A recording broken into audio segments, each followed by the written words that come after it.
In the heart of the Midwest, a storm is brewing. Off the turn, 4-7 career victory for Kansas Speedway. A calm rest in the eye of the storm. Some of NASCAR's fiercest competitors anticipate going head-to-head for the first time in over a month. It's back to the speed. All systems ready. Back to the grind. Ready. Tonight.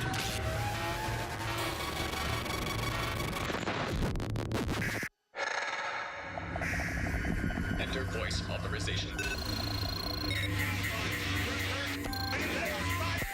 Door to door for the top spot, just the way racing all the way. A little faster. Hey, what's your ETA? Faster. Faster. Getting after it as they call the turn 4. Now. The storm is coming. Systems accessed. After a 34-day wait, Kansas Speedway is the site of race number 4 of the NASCAR Camping World Truck Series.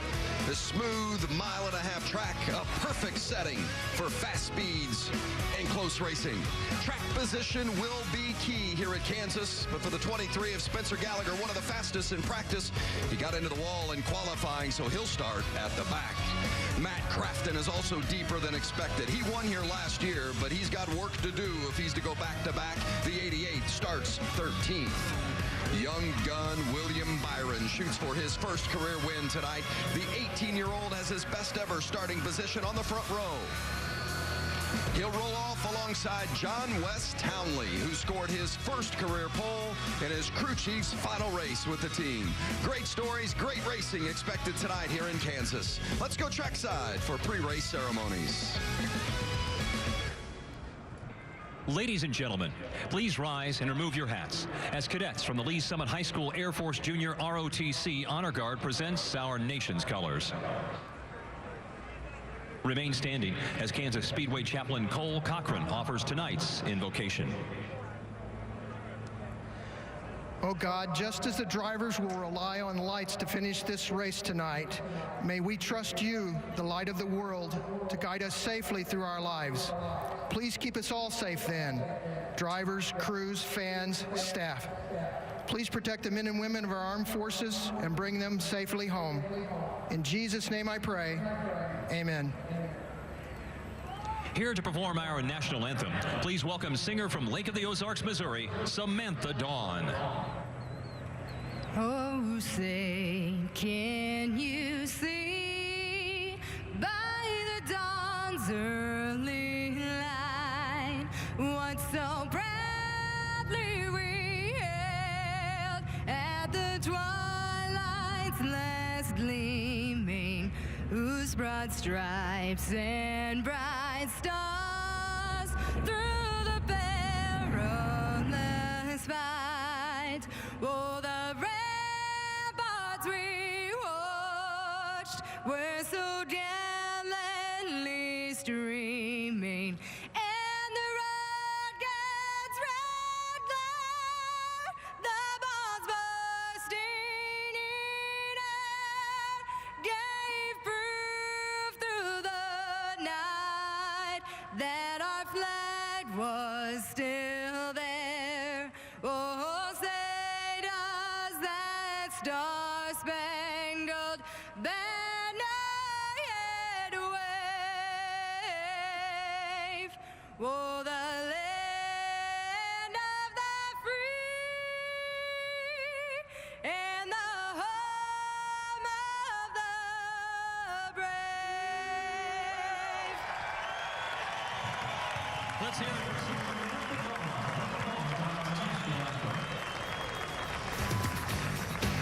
Ready to go racing at Kansas in the Camping World Truck Series.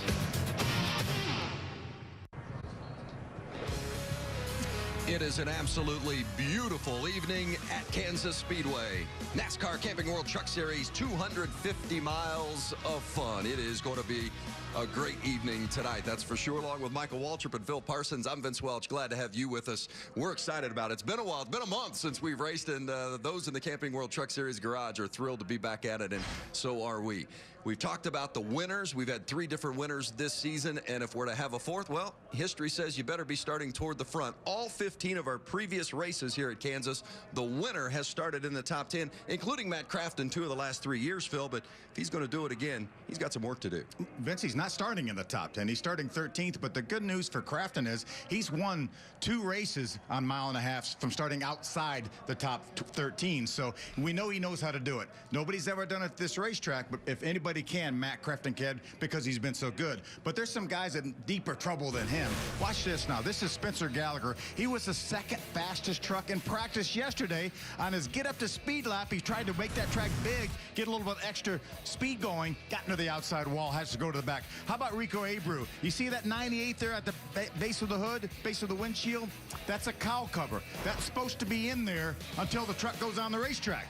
And you can see right there, the guy said, oh, no way. And we've got a couple other guys, too. Johnny Sauter was not allowed to make the run on the last segment of the qualifying, so he has to go to the back for unapproved adjustments, as well as Ryan Truex, who changed motors. So we're going to have a bunch of good trucks at the back, a good one in the middle with some other trucks. And, Mikey, we have a little bit different rule situation here than we had last year. Yeah, we've got the caution clock, and this track historically has produced a lot of green flag racing. What we're going to do when we throw the green at the start of the race, if we run 20 minutes, the caution clock will run, and that could change strategy, and strategy was a big part of the win last year. Eric Jones dominated, but he ran out of gas late, and just when Tyler Reddick, who started in the rear, thought he had it won, his tank ran dry, handing it over to Daniel Suarez. But you're done then, right? Yeah, it's over, right? Well, not too soon. Look, this team is anticipating a victory. Matt Crafton swings around with enough fuel to get to the checker flag. We had drama in the late stages last year, and I'm sure tonight is going to be exactly the same. We would expect nothing less of the Camping World Truck Series, but before we can get it going, we got to fire those engines. So let's get ready and go downstairs. 32 cars getting ready to roar. Race fans, it's time for the most famous words in motorsports. Here to give the command, please welcome our Grand Marshal, Field Technical Specialist for the Kansas City region, Kent Layton. Ready? Drivers, start your engine!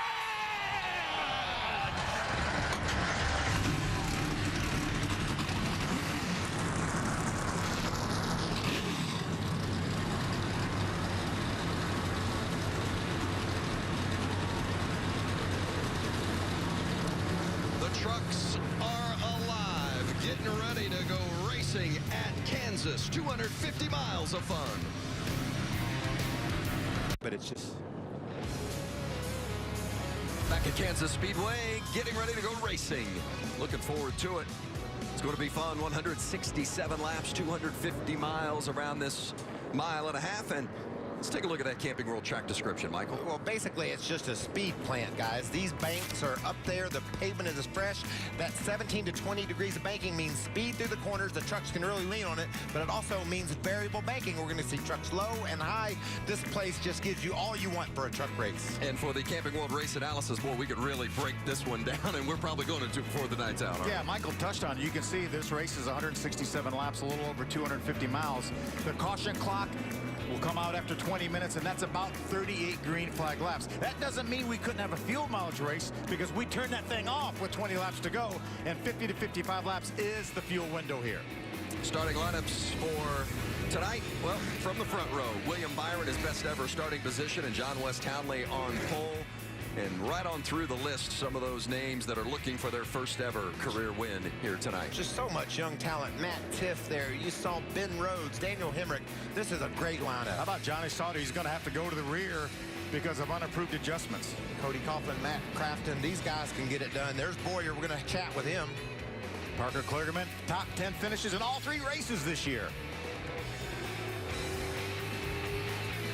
Ryan Truex also going to the rear for an engine change. Jordan Anderson making only his 2nd start of the season. Good to see him back on the road. Amazing job last year at Eldora for Bobby Pierce. He's going to make a mile-and-a-half start here. Kansas City girl Jennifer Jo Cobb, she's in the field. Austin Wayne Self. And some problems for Spencer Gallagher and Rico Abreu in qualifying. Our onboard views. We're going to ride along with Clint Boyer here. He's going to start from the 16th spot in that Georgia Boot Chevrolet. Let's see if we can chat with Clint. Hey, Clint, Phil Parsons up in the FS1 booth. You got a copy? I got you, Phil. All right, man, the last time you were here in a truck, you went to Victory Lane. Do you have in that truck what you had then or what you need for tonight? Well, I ain't too sure it's what I had then, but a lot's changed over the years. But it's the same old deal. A lot of young drivers, a lot of aggressive drivers making a name for themselves in this truck series. So it's all about a lot of fun to race and compete against them. I think it's going to be a fun night of racing. You know, it's all about being able to keep that speed and momentum on this racetrack. And hopefully we'll be able to do that. Wasn't quite as fast as, you know, is hoping in qualifying, but long road to hoe in a race. Hopefully we're there when it counts. All right, buddy, we appreciate it. We're glad you're here. All right, brother. Thanks. We're also going to hop on board with Cody Coughlin. He's in Kyle Busch's Toyota with the Jack sponsorship, the 20-year-old out of Ohio, making his 4th series start. We're going to see if Matt Crafton and that Menards Toyota can get to Victory Lane for the 3rd time here. He's going to have to do it from 13th, though. Let's hop on board the 19 truck. That's Daniel Hemrick. He's driving Brad Keselowski Racing's Ford. And we got the Ford Power Motorsports on board with Tyler. With Daniel. Watch for him to charge to the front. I like that view from that camera right there. I love that. It makes me want to be in there with him. We're ready to go just about, but first we got to go downstairs and check in with our pit reporters, Hermie Sadler and Caitlin Vincey. Hello, Caitlin. Hello, Vince. Well, one driver whose 2016 season has been off to a good start is John Hunter Nemechek. He won at the other mile-and-a-half racetrack we visited, Atlanta. Followed that up with a runner-up finish at Martinsville Speedway. Now, he has been to Victory Lane here at Kansas Speedway, but it was when he was 7 years old when his father, Joe Nemechek, won the 2004 Sprint Cup race. You can see him there in that shot on the bottom right, smiling up at his father. He told me earlier today a very special moment for father and son, but he's hoping to carry on that Nemechek legacy, get his own win here at Kansas Speedway, and that 8 truck has looked good all weekend. They're starting 6 for tonight's race. Hermie? Well, Caitlin, Matt Tifft is making his first start of 2016, his 16th career start, and his first ever for Red Horse Racing. Now, Tifft has been very impressive in limited starts at Kyle Busch Motorsports. You see 15 starts so far, 6 top 10s. 8th place 4 times is his best finish. He's looking to improve on that tonight. The team tells me he gets great feedback, has a great feel for these trucks, and he's looking for his first opportunity to go to Victory Lane at Kansas Speedway tonight, Vince. Thanks a lot, Hermie. And, of course, there is a chase in the Truck Series this year that will determine our champion at the end of the season. So winning today, if you are a championship eligible driver, you secure your spot in all likelihood into the chase and have an opportunity, you know, over the course of those final 7 races to run for a championship. Yeah, we've got Johnny Sauter by virtue of winning Daytona, John Hunter Nemechek by winning Atlanta, that basically are essentially in the chase here for the first time here in the Truck Series. But look at some of the big names that aren't in the chase. You got Matt Crafton back there. Cole Custer finds himself on the outside looking in. Christopher Bell. So many talented drivers and so many great trucks. They're going to have to turn it on, and it's got to start right here at Kansas. It's going to be fun to watch how these standings change over the course of the summer. Yeah, this is just race number 4, so we've got plenty of racing left to go in this season before we determine which 8 drivers are going to battle for the Camping World Truck Series Championship. The 05 of John West Townley, his first ever pole award today. Had a great weekend. You've done great since you showed up. Everything's gone good according to plan. We'll finish this out as a team. No matter what, we'll stay as one. Next to Townley will be William Byron out of the Kyle Busch Motorsports stable, just 18 years old. And just keep talking about, as Hermie was addressing, just more positive comments about William Byron and what he's bringing to the table with this KBM team each week. You know, we suspected that Christopher Bell would be a guy we would talk about running for the championship this year. There's young guys out in the racetrack. We've seen a lot out of John Hunter Nemechek. Parker Kligerman's a veteran who's showing us a lot this year. I don't think, quite frankly, we knew what all William Byron was going to bring to the table in 2016. He came to Atlanta, was leading that race, got out front. He's been so solid and so fun to watch, and he's just 18 years old, still a high school senior, but he's got the stuff that it takes to be successful here in the Truck Series. There's Matt Crafton back there in the 13th spot. We talked about his prowess on the mile and a half. Look at this, 5 wins in his last 10 starts on the mile and a half. And look at that number, 500 laps led in his last 10 starts. That averages about 50 a race. And that truck right behind him, that's Cameron Haley, his teammate. That's the truck Matt Crafton drove to victory here a year ago. So Haley knows that, and he's got the guy that drove it right ahead of him. This kid is on the verge of winning as well. And then there's the veteran outside there, Clint Boyer. I'm looking forward to seeing how he can overcome the lack of speed in the qualifying run and use his experience and then handling to try to drive through this field once they throw the green flag. Well, we saw the Cup guys, and we feel like the Cup guys are going to move this groove up. Now, are the truck guys going to do that? And we know that Clint is certainly comfortable running up there next to the wall. That may be an option for him. I think it will definitely be an option. You know, when you're slow, you got to figure out to go where they're not. If someone's in your groove, you got to hunt some fresh pavement, and that's what Boyer will be doing. Well, and Boyer will come from the 16th spot. We've already addressed Matt Crafton coming from 13th. Got Spencer Gallagher and Rico Abreu coming from the back, as is Johnny Sun. I mean, some really good trucks in that mid to deep part of the pack that are going to make things interesting as they start making their way up toward the front. And there's fast ones up front. Where's the winner going to come from? We've got good trucks scattered all throughout this field. It's 167 laps here at Kansas Speedway. John West Townley on the inside and William Byron on the outside. The green flag is waving, and we are racing at Kansas.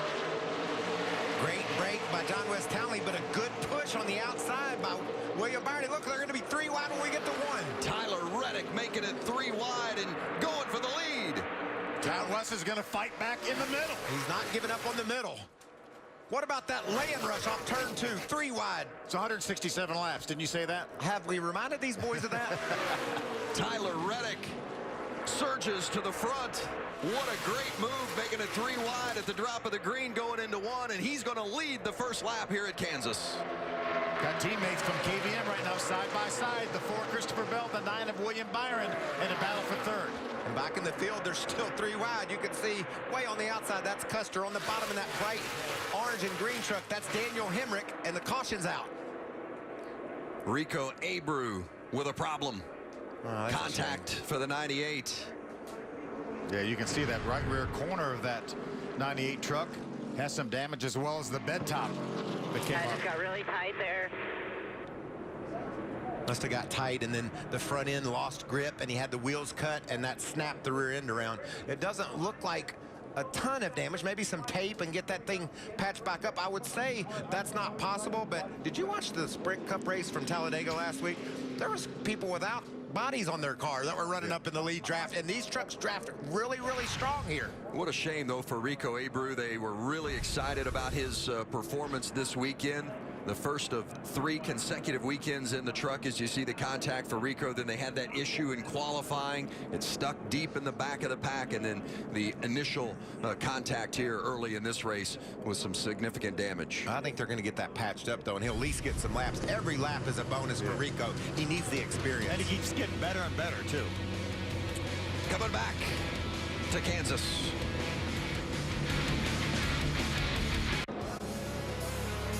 Under caution here early at Kansas. Rico Abreu got into the wall to bring out the yellow. And really, when you look at the trends of racing here at Kansas, it indicates to expect an early yellow. 10 of the 15 races we've had here in the Camping World Truck Series, we've had a yellow in the first 11 laps. You know, we talked about how difficult it is to negotiate traffic and how different your truck's going to handle when you've got all that air disturbed flying all over the nose of your car or your truck. It just doesn't work like you felt in practice, and that catches young guys off guard. It's exactly what happened to Rico, Hermie. Yeah, Michael, what a disappointing day for Rico Abreu and this 98 team. Really good in practice yesterday, but as we documented, had to start in the back of the field due to a mechanical error in qualifying. They did not take the cowl filter out of the cowl and made him start in the back of the field, but a lot of damage, as you can see, especially to the right rear corner of this truck. All he said on the radio was, I got tight getting into the corner, it would not turn, and got into the wall. They're going to salvage every lap they can, though, for Rico. Yeah, he said he got tight. That just means there wasn't any air on the nose of that truck, and it just didn't turn. You can see here, Phil, that's a cowl protector so that no debris or nothing while it's sitting on pit road. Nothing can get in there when the truck's sitting still. All the teams put the 98 on there or a sign of their sponsor or the team so that you can recognize it and see it and pull it out so the air can go into the carburetor and the truck will run. The team forgot to do that. He started last, and that certainly contributed to this crash. Yeah, big mistake in qualifying, no question about it, for that 98 team. The caution clock has reset because we had that early yellow, so you'll see that start at 20 minutes, upper left-hand portion of your screen. Pace truck is off. Tyler Reddick on the inside will lead them to green with John West Townley on the outside. Back racing at Kansas. So far for Tyler Reddick, the night has gone quite a bit different than it did last year. Remember, he crashed in qualifying last year, winter backup truck, and as you talked about it, Michael, almost won the race, was leading within 2 or 3 laps to go. Now just remember, this is when the trucks are driving the worst. When they're all stacked together like that, they want to be loose. The front ends won't turn. They just don't handle properly, and that's when everybody's running the closest. We are not out of the woods of getting another caution here early. And the compound, that most of the practice for these guys was done during the day, and the conditions change. We've had a lot of Cup practice as well as Truck Series qualifying, Cup qualifying, as we have a great battle for the lead here. And there's Daniel Hemrick just lurking there in that third spot, waiting for an opportunity to possibly take advantage and move to the front. And when those trucks are down on the inside, that's when they're most vulnerable to get loose because they lean on the air in the corner, and he doesn't have any air to lean on because the other truck takes it away. That's a really difficult line for Hemrick to run down there, but he's doing a great job. John West Townley easing ahead to lead that lap. Reddick is right there with him. Some great racing back in the pack. Cody Coughlin's in that mix. Ryan Truex, the 81 truck. Cut down so close. Tommy Joe Martins was right there, and Coughlin just took that lane away. Luckily, we didn't have a crash that time. Bobby Pierce says 63 truck's going to make it 3 wide. And John Hunter Nemechek has now moved up into the third spot. There's Hemrick in the bright orange and green with Christopher Bell on the outside in the 4. Great start to this race by Tyler Reddick. You talked about how tough it was a year ago. How about Reddick? He finished last season with 5 straight top 5s, was a contender for the championship, and they really had championship aspirations this season, but their first 3 races, as crew chief Doug Randolph told me today, couldn't have gone any worse. They've had nothing but issues throughout the first 3 races. They were really looking forward to getting back to the track and making something good happen tonight. And with this new chase format, if they can get to victory lane, we don't worry about those 3 finishes, Vince. Opportunity to start generating some momentum with 3 straight weeks of racing, and after being gone for more than a month, these teams were chomping at the bit to get back to the racetrack. You know, as a fan, what I love is when they get to the corner, you can see John West Townley pounding all over the back of Reddick. He's not running in Tyler's lane. He's trying to pick a different place to run on the track. They have that options here at Kansas. What a great track this is for our Truck Series, and there's a guy that's on the move. Matt Crafton has cracked the top 10. He's going after Cole Custer for 9th. Cole Custer, another one of those drivers that's looking to have a better result after 24th at Daytona, 17th at Atlanta, and 29th at Martinsville. He's a 2-time winner in the series. We know to expect better from him. There's the 9 of William Byron and the 19 of Daniel Hemrick. They are battling for 5th place. I love this racetrack. I love this progressive banking. These guys can run around there side by side. We've seen them 3 wide early in this race. Hemrick can't quite make the move on Byron, and there you see Crafton still continuing to hound Cole Custer to try to grab that spot. That's for 9th on the right-hand side of your screen. On the left-hand side is the battle from 5th as we now come. Crafton has been so good on the 1.5 miles. Custer has shown so much promise in that 0-0, but neither one have had good results this season. A year ago, at this point, Matt Crafton was leading the points. Tonight, he comes into this race with a 16th place average finish. But you You haven't heard the last of Matt Crafton? No, I don't think so. It's a great start to this race. Already moving up, making passes. And we know Junior Joyner and that team down on pit road, that's his crew chief Joyner. They will make the right adjustments for Crafton. He is so knowledgeable about the chassis of that truck and what he needs to be better as the race progresses.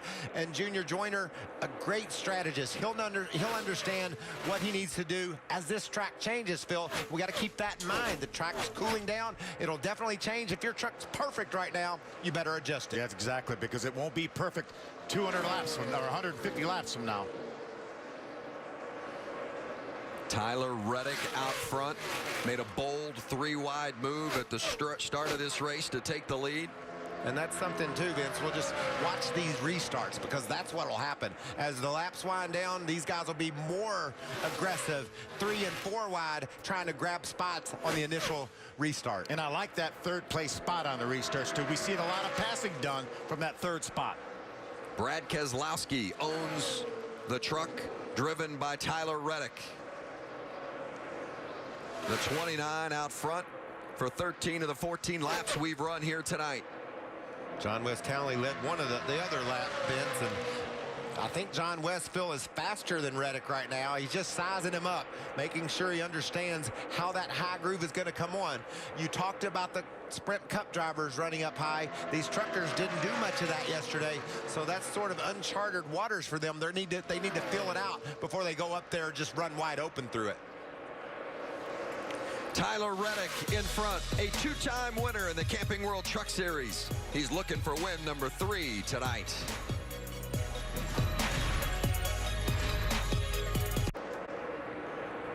Back at Kansas Speedway, NASCAR Camping World Truck Series, the 29 of Tyler Reddick has led all but 1 lap so far.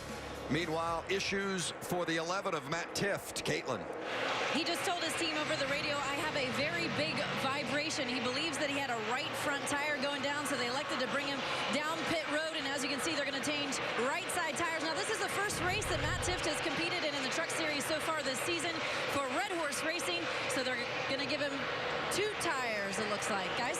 They're going for 4, Caitlin, and he was running in the 12th position, doing a great job at the start of this race, so that's a big setback. But if you look here, this is our caution clock.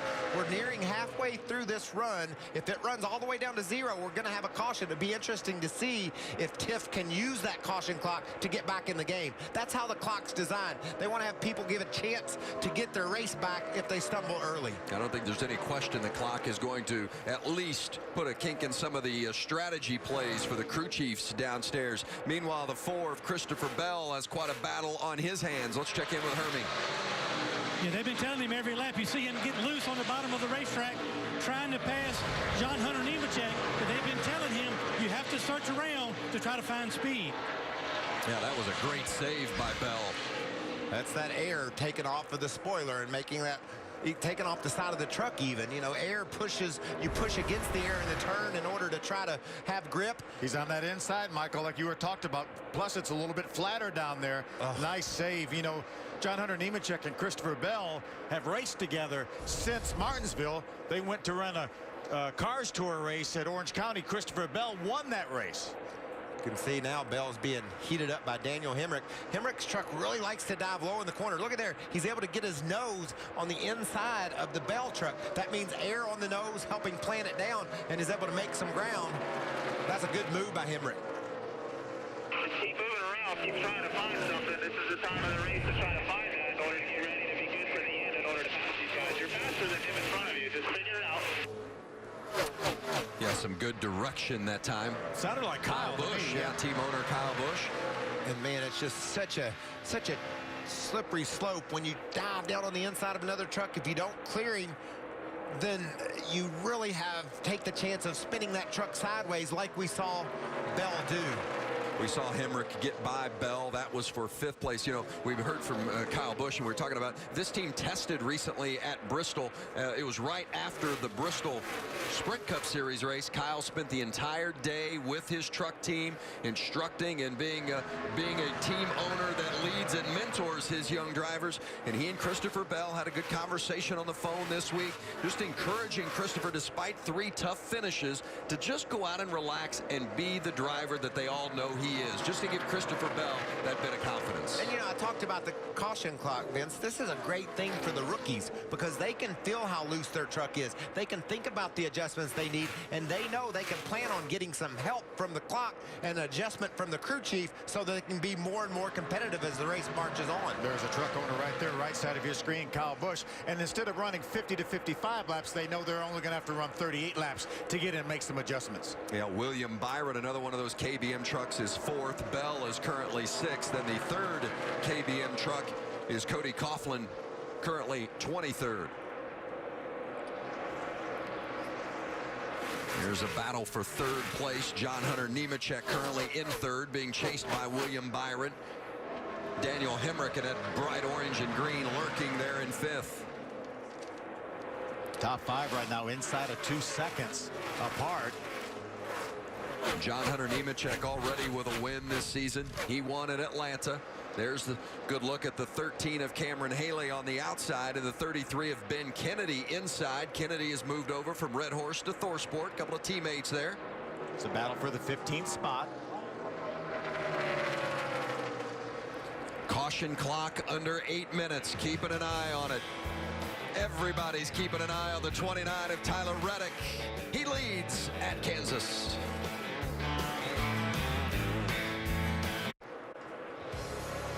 Tyler Reddick took the lead with a 3-wide move into turn 1 to start the race, and he has led every lap but one. You know, when Reddick has led more than 13 laps, he's won. He's only done it twice in his career. Yeah. He won both those races, so has to be a good sign to start this baby out. Leading all these laps. Man, these trucks are loose. Watch Hemrick slide up in front of... Oh, that was so close. That's Austin Wayne Self there lapping. These trucks are desperately fighting to try to stay on the lead lap, knowing that the caution clock is running down in just a little over 3 minutes. We're going to have a caution if we don't have one beforehand, and that's really highly possible with the way these trucks are slipping and sliding. See, Timothy Peters has moved around the 41 of Ben Rhodes. Timothy's in that red and white number 17. He's got 2 top 5s this season of the 3 races. Ben Rhodes, 2 top 10s so far in his rookie campaign. Yeah, Rhodes set on the pole at Martinsville. He's been really impressive. And you know, when this race is over tonight, he's heading back to his home state of Kentucky. He's going to go to the Kentucky Derby tomorrow. How about that? John West Townley in that 0-5 in second. And as we see that caution clock tick down under 3.5 minutes, let's go down and check in with Hermie and the crew chief for the 0-5. Well, Mike Shelton's the crew chief for the 0-5. The caution clock is working its way down to triple zeros. What's your strategy, and what does John West need to go closer to the front? Well, right now we're a little tight, so when we do come in, we're going to do 4 tires, air pressure adjustment. You know, try to get him. We need a quick stop to get him out in front. Track position is going to be key here to not get tight. You just you get tight behind people so bad here. So we've got a good truck. I look to get out front here hopefully about halfway of this race we drive away from them. So I think we're going to do good. That's Michael Shelton. John West Townley is tight. Look for 4 tires and air pressure on the 0-5. Caitlin? Thank you, Hermie. Well, I'm with the race leader, Tyler Reddick's crew chief, Doug Randolph. And Doug, as that caution clock starts to wind down, what is the strategy here? You have 3 sets of tires. Do you plan to use one? Well, this week the caution clock pretty much divides the race for us. So just waiting on that. Truck's running a little hot right now. We need to address that under this caution. Tyler's doing a great job right now. We're just trying to execute all night. And I would say they have executed just fine. Tyler Reddick has led all but one of the 40 laps so far here tonight in that 29. Doug Randolph was telling me earlier today they've really started to get some support from Ford with some simulation, some extra wind tunnel time, really making a difference, and they know it will make a difference a little further down the road with their program. And now John West Townley in that 0-5 being challenged for second by William Byron. Williams heating him up. You talked about Brad Keselowski racing. They lead the race. That's William Byron. He's driving for Kyle Busch Motorsports back in third, and Athenian Motorsports in second with John West Townley. So the Cup guys are up front, but there's also other owners that are battling for the win as well. Riding along here with Daniel Hemrick. He's taking a look at that second place battle. Looks like William Byron truck really has a lot of good long run speed. He's been able to chase John West down. He's made a couple moves. Let's see if he can get that pass done. Up to second for William. What a great race for William Byron so far. Daniel Hemrick trying to take advantage of that as well. I was going to say, look who's coming too. That's the leader's teammate, Tyler Reddick. Daniel Hemrick, he's battling to try to get that third spot away from John West Townley. Caution clock under 1 minute. When that clock there on the left-hand part of your screen goes to 0, we're going to get a caution. Great battle here. All these three trucks battling for position here. Christopher Bell, the Ford truck, is 5th. And Ben Rhodes is now up to 6th. Timothy Peters now is back to 7th. Hemrick taking a look inside of Townley.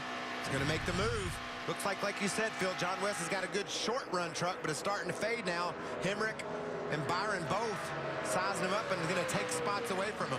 Got to believe some crew chiefs are going to look forward to an opportunity to tweak on their trucks a little bit here during this pit stop, as on the right-hand side, Johnny Sauter, who started deep in the field, has worked himself up to 10th place. What a great move early on. We've been continually watching the 10-lap averages, and Johnny Sauter's consistently fast.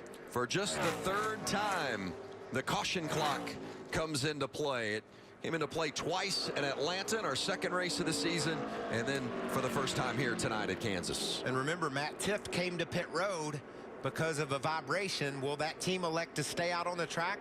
And that was back on lap number 20, so he's run 23 laps. I don't know if he wants to gamble that much. Yeah, maybe try to. He's got such a good truck. Maybe try to be the lucky dog next time we have a caution flag. Travis Quapple gets the free pass on this caution. New sponsor on board, that 50 truck for Travis Quapple, Gas Buddy. That's a good-looking truck, too. I was down in the garage area checking it out, and it's got a nice-looking ride, and running just outside the top 20 will now get on the lead lap. We already heard from the 29 crew chief, Doug Randolph, about what he was looking to do during this pit stop, and in an interview he had with Caitlin. Also heard from the 05 of John West Townley and his crew chief. A couple of stories in the early part of the season that have had good runs is both Brandon Brown and Tyler Young. They're inside the top 20 on the lead lap, continuing a strong start to the 2016 season. Watching the pit crews getting ready to go to work, just as it is in the Sprint Cup Series and the Xfinity Series. 5 lug nuts have to be on each tire. Crews typically hit 5 in the Truck Series. Typically, not all, but typically, so it's not too much of a stretch for them to hit the 5 now that the new rule has come into play. They better. There's 5 right there. Yep. I love when they come to pit road. This is great action. Listen and watch as the crews go to work. Tyler Reddick, the leader, bringing them to pit road.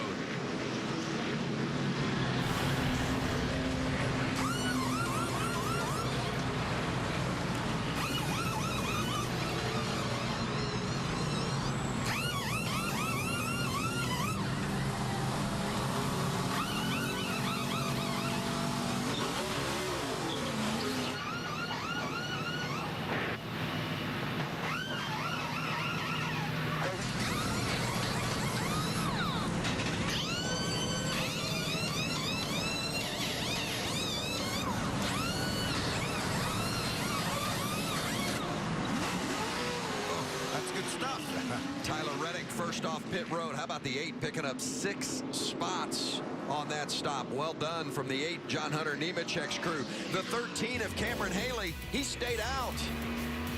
We'll reset the field. Get ready for a restart when we return. It is a picture-perfect night at Kansas Speedway. NASCAR Camping World Truck Series action. First round of pit stops due to the caution clock. And it was a productive one for John Hunter Nemechek. He picked up 6 spots, but it was a struggle for the 19 of Daniel Hemrick. What happens here? A couple of things. He overshoots his pit. He's in too hot. You can see he gets on his brakes and slides through. And right there, Phil, Daniel should have turned the wheel back to the left, because watch the right front changer. Caitlin, what happened there? Well, it looked like they had trouble getting that right front tire out. And Daniel Hemrick also telling his team he's losing the nose of his truck into turn 3. So issues for them on pit road. Now for Tyler Reddick, the race leader, he told his team he was loose in traffic. They could get that truck a little bit tighter, but he said other than that, it drives really good. So they did a half a pound in the right rear, 4 tires and tape for the 29. Daniel Hemrick came in 3rd, exited 11th. And Hemrick will have struggles now with that truck back in traffic. It won't handle like it was earlier. And Phil, you said it. Starting from the 3rd position could be a big advantage on this restart. You get a draft from the leader. Let's see what William Byron can do. Great pit work by John Hunter Nemechek's guys, and those guys that pit crew's made up from guys from Jimmy Johnson's pit crew. Well, they hit it.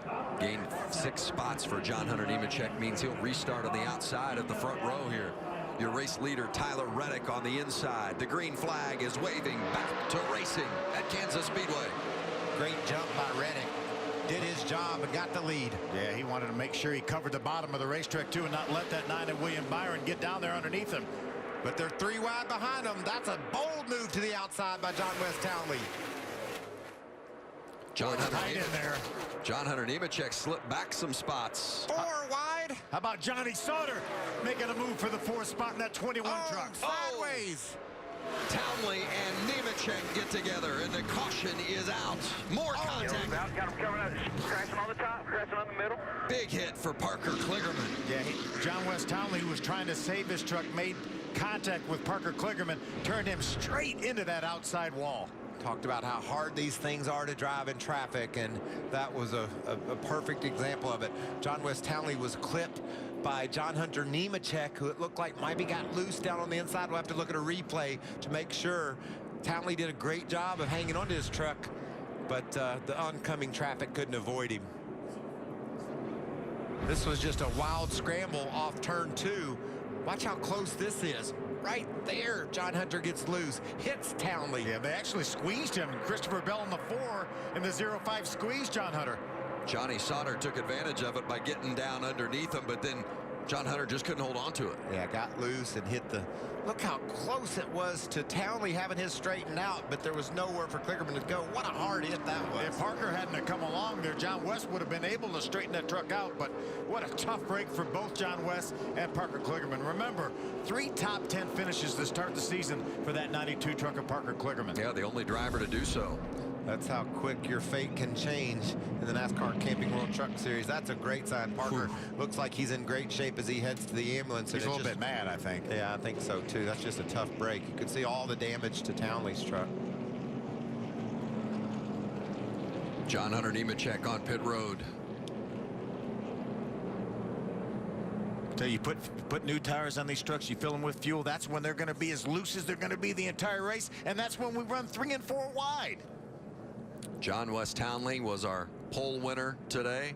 And you know, Phil, that's when you have to go for it if you're going to win the race. I mean, you can't make a mistake and lose the race, but man, you saw them get strung out after 10, 15 laps. You've got to make ground while they're all globbed together, and that's exactly what went wrong there. Easier to pass them on a restart than it is later on in a run. Some of the favorites with trouble early here at Kansas.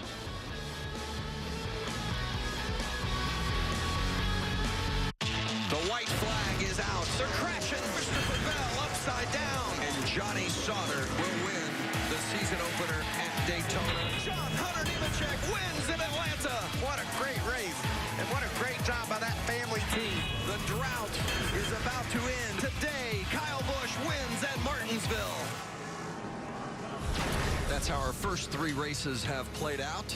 Who's going to be the winner in race number 4? Well, not going to be John West Townley. He's in the garage.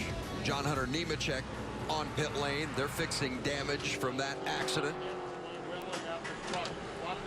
Parker Kligerman took a big hit in this sequence as well. And take a look, John Hunter Nemechek in the middle. Yeah, that's just an aggressive move this early in the race that didn't pay off for John West Townley for sure. It looks like there's minimal damage to John Hunter's truck. He gets through it. Look at Brandon Brown slip through in that 86 truck. Great job of driving for all these truckers. 4 to go, still outside, still outside. On board with Daniel Hemrick. Outside. Slow for any, go low, outside. Outside, caution, caution, caution. And now take a look at it from the onboard of the 88, Matt Crafton. Yeah, Matt's going to be right behind this. Wow, how does he slip through? Did you hear him? He barely got out of the gas. He knew he couldn't slow down or trucks from behind would run him over. He was able to slip through there. And Daniel Hemrick never backed off. Parker Kligerman certainly frustrated, understandably so. Hermie's in the garage. Hermie. A lot of damage, as you can see, Vince, to the left side of John West Townley's Chevrolet. Really sour into the promising night to begin with, these guys starting up front and running up front onto that first pit stop. Another thing of note tonight, Vince, the crew chief on this truck is Michael Shilton. You see him on the floor through the crew guys right there. He is working on some pieces to go on the front of this truck. Now, here's the crew chief. Tonight is his last race as crew chief for this race team. He's going to work in a private business of his own outside of NASCAR, but he is a winning crew chief, a championship winning crew chief, and he won his first race as a crew chief at this racetrack for Steve Turner Motorsports. And speaking of Steve Turner, some very sad news we received today, finding out that Steve Turner passed away. Yeah, Mr. Turner was such a great friend of NASCAR and to the Truck Series specifically. Won 11 races, won a championship here. I just love seeing his smiling face down in the garage area. He just loved being here, and he passed away today in Texas with his family by his side.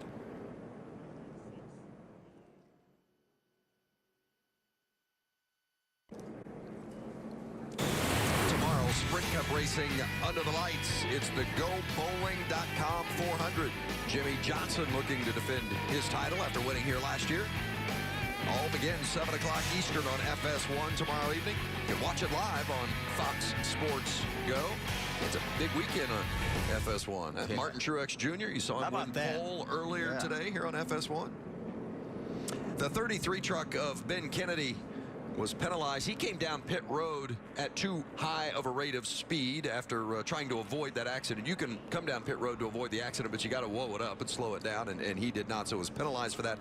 He'll go to the back of the line. And earlier, I just want to clean up too. I mentioned that he had moved from Red Horse to ThorSport. It's actually Red Horse to GMS, so I want to make sure that everyone is properly assigned. And good to see Ben Kennedy still in the series, and good to see him in that 33, and more races to come for Gallagher Motorsports.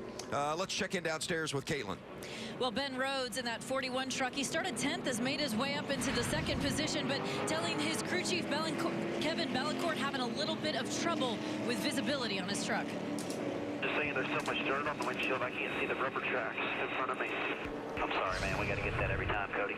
There's so many laps to go. I guess we just got to survive this race is what it looks like. Yeah, I've seen this race go both ways. Only a few running at the end, or everybody saving fuel because it goes green all night, you know. Many laps to go, but the good news is he's got a good truck underneath him. It's the same one he piloted to a 6th place finish at Atlanta, another mile-and-a-half racetrack earlier this season. Vince? He's been solid. Been in the top 10 all night, too. Yeah. Great pit work by his guys. Been solid all year long. The young kid out of Kentucky has done a great job. Set on the pole at Martinsville, and now he finds himself on the front row here for a restart in Kansas. Parker Kligerman took a big hit. He's with Caitlin. Thank you, Vince. Well, Parker just walking out of the infield care center. First off, are you okay, and what exactly happened from your perspective? Yeah, it was a hard hit. It really grabbed my sub belts pretty hard. I don't know. I guess the 05 and the 8 got together or something. I'm looking at it right here on the replay. All the 8 got in 05. And, I mean, it's just unfortunate this early in the race. And then I saw the 05 kind of spinning down, and I was just trying to get low, and he clipped me right at the wrong place. I had nowhere to go. You know, it's just the wrong place, wrong time. I hate it for everyone that's Valvoline Advanced Auto Parts, Solid Rock Carriers Ford. We were doing so well on the points. We needed this truck for Charlotte. We're probably good to go to Dover, but I don't know if we'll make it to Charlotte. So unfortunate, but just thankful for the opportunity to be out here this year. It's been a lot of fun, and hopefully I'll see you guys at Dover. Unfortunate ending for Parker's day, but they'll go on to Dover, guys. The restart. Tyler Reddick and Ben Rhodes out front. Rhodes paces him side by side down in the corner. We saw Reddick get the jump on the earlier starts. He's not able to do that. And now with Rhodes right up on his outside, it's going to be hard for Reddick to hang onto that truck. It'll want to get loose. We've seen it already. Johnny Sauter and William Byron right behind him. That's Sauter on the outside in row 2, Byron on the inside. It looks like Johnny's in a hurry. Started all the way back at the back of the pack, moved his way up into the top 10, now up into the top 5 in that 21 truck. Yeah, like you said, Phil, we watched the 10-lap averages, and his is the best of anyone all night long. Look at this train trying to go by Ben Rhodes on the inside. William Byron with a big push. See Christopher Bell running about 6, moves up the hill there, opens the bottom of the racetrack up for Timothy Peters.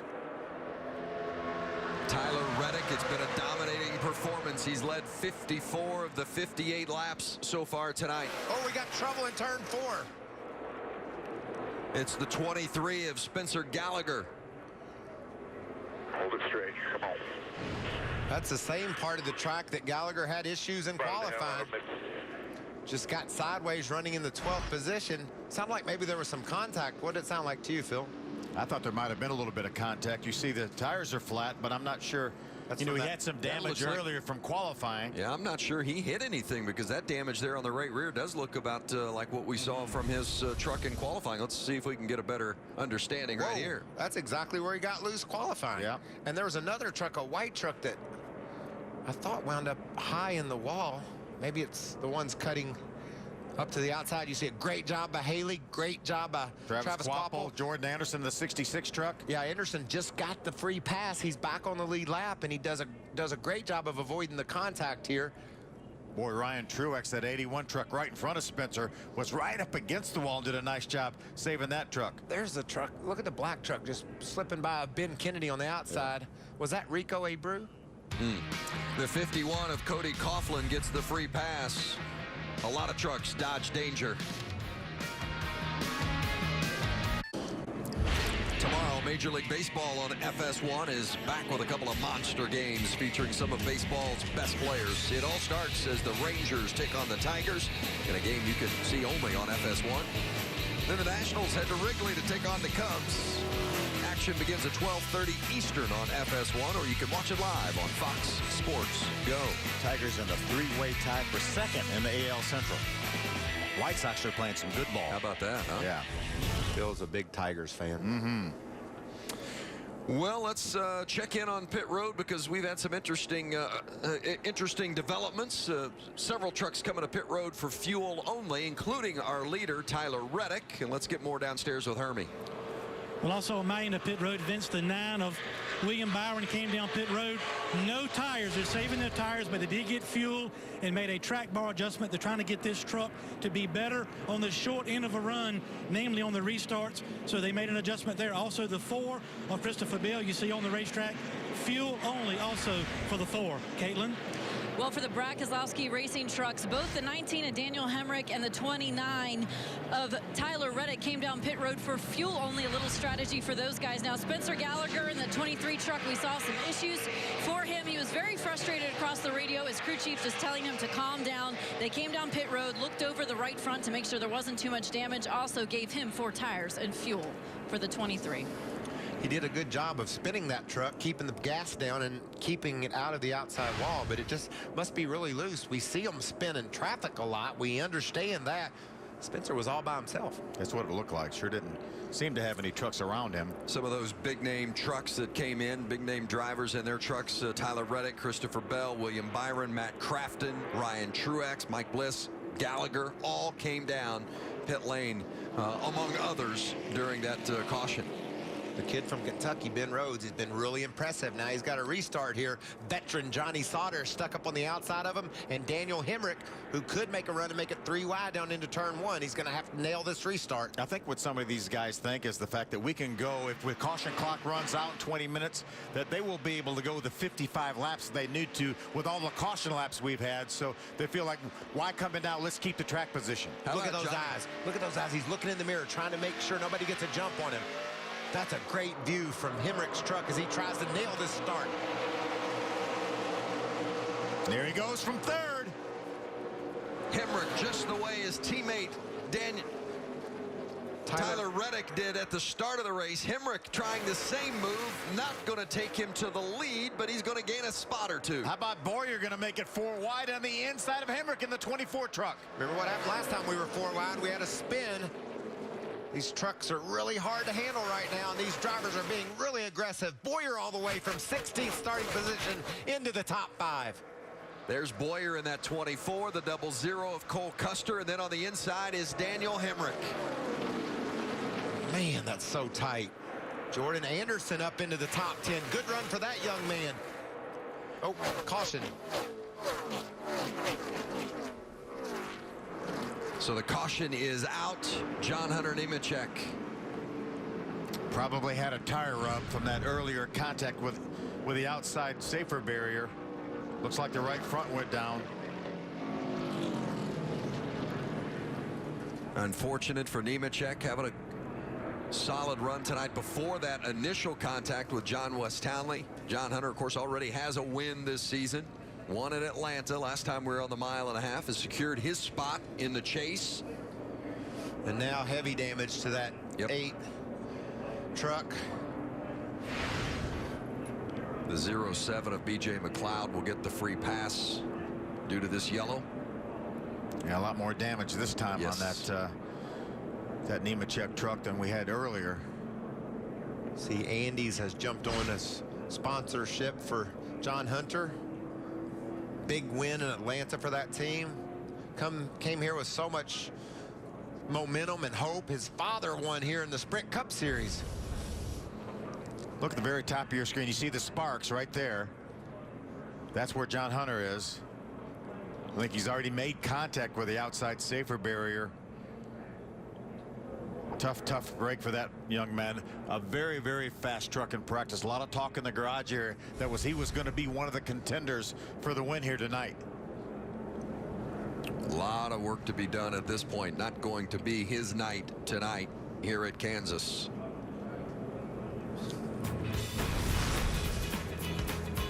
Exciting stuff from Kansas. Clint Boyer's making his way toward the front.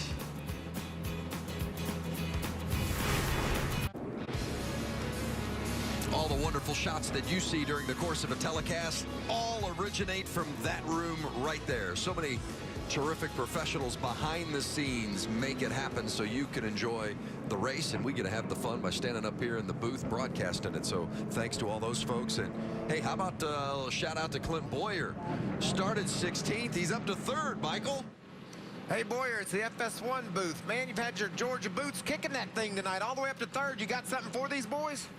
I'm just trying to be patient. Been a little carnage here. A lot of fun. You know, started a little loose that first run and got tight. The boys made a good adjustment here. I'm just kind of being patient here, biding our time. Anytime. The pay window ain't open yet, boy. All right, we're going to follow you all the way to when it does open. We'll check in with you later. Thanks for talking with us. All right, buddy. So Clint Boyer sits 3rd, Ben Rhodes 2nd, Johnny Sauter 1st. Those 3 stayed out. For the most part, all those that had not come in on the previous yellow did come in and get gas this time, but Sauter, Rhodes, and Boyer, they did not. Yeah, I'm getting a little bit worried now. They pitted on lap number 45, and they, you know, if we add 38 laps to the 68 we've already completed, then we're at 106. Then that means they would have to run 60 laps. I know we've had a lot of caution laps, but that's stretching it. These things can run about 50 laps without the help of cautions. Let's check in with Caitlin on the 17 of Timothy Peters. Well, Vince, Timothy Peters in the 17 truck currently shown 17 on the leaderboard. He told his crew chief Shane Huffman the balance is very close, but it takes a few laps to get started. I think I have saved a lap of fuel. So they came down pit road and just topped it off with fuel. Hermie.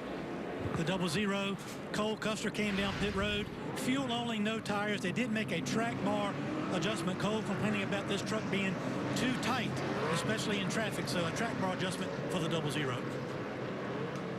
Getting ready to come to green. How about Johnny Sauter, who's going to lead him to green from the 1st place position? Started at the rear of the field after unapproved adjustments during qualifying. So was penalized by having to start at the back, and he has just consistently driven his way to the front, and he'll start on the outside of this restart with Ben Rhodes tucked down underneath him. He's the first leader we've seen take that outside groove, and you know, we've seen so much action down on the inside with the truck in the 3rd position jumping down there. Maybe Sauter said, I don't want any part of that. Wave that green, back at it. Look at him fanning out in the back. That's Tyler Reddick up high already. The restarts generate so much action deeper in the pack. 3 wide, 4 wide. You got to be so careful. Good push on the outside, it looks like, from Boyer on Sauter. Oh, so tight. Look at him slipping and sliding. Look at Cole Custer all the way to the top of the racetrack. Mike Bliss, the 71, was up in the 3rd lane. Cole tried to go to the 4th lane. Yeah, I think he was saving it there, wasn't he? Now they're off the track, down on the apron. Jordan Anderson on the outside of the 33 of Ben Kennedy. They're 3 wide behind them. There's William Byron in the middle. Around the outside, the guy we saw just spin out, Spencer Gallagher. He's making a move. On board with the 19 of Daniel Hemrick. He runs 15th. Listen to him work that throttle. Truex looked like he lost the front end for a moment. I thought he was going to get into Byron in the 9. Did you hear Hemrick just wanting to get on that gas, but he knew Truex was out of control. Decided just to ease into it. That was a good decision. Oh, sideways right there. Brandon Brown, the 86. Save it, save it. No. Brake now, hold the brake, hold the brake, hold the brake, hold the brake. That is a save, Vince. Oh, a great save. Brandon Brown getting it done in that 86 truck. I talked about the strong start to the season, that great run down at Daytona. He had the 00 of Cole Custer on his outside. That brought the back end of that truck around. Cole did an amazing job saving his truck as well. Yes, that was awesome by both of those young men. They were running 17th and 18th at the time. Take a look. Look at this move Brown's trying to make on the front straight. He loses his momentum. That gives the 00 Custer a chance to get up on the outside. About runs him into the wall. I bet you Custer thinks, what'd I do to that kid?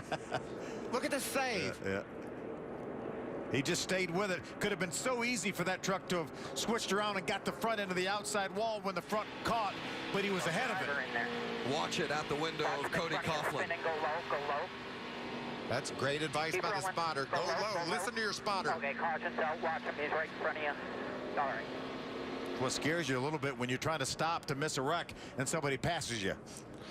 There goes Brown. He clips Cole Custer. Custer somehow hangs on to it.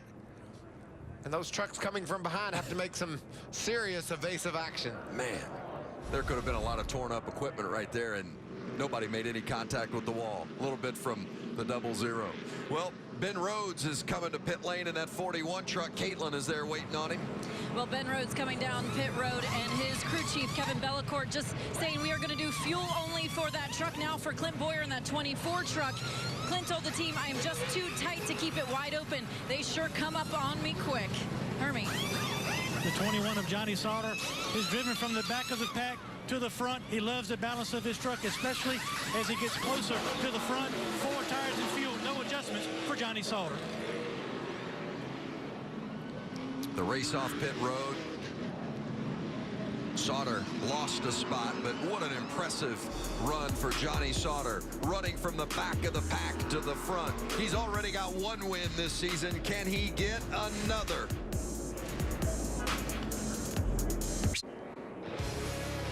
Just past 10 o'clock in the East. Glad to have you with us on FS1 NASCAR Camping World Truck Series action. Almost to the halfway point of this 167 lapper.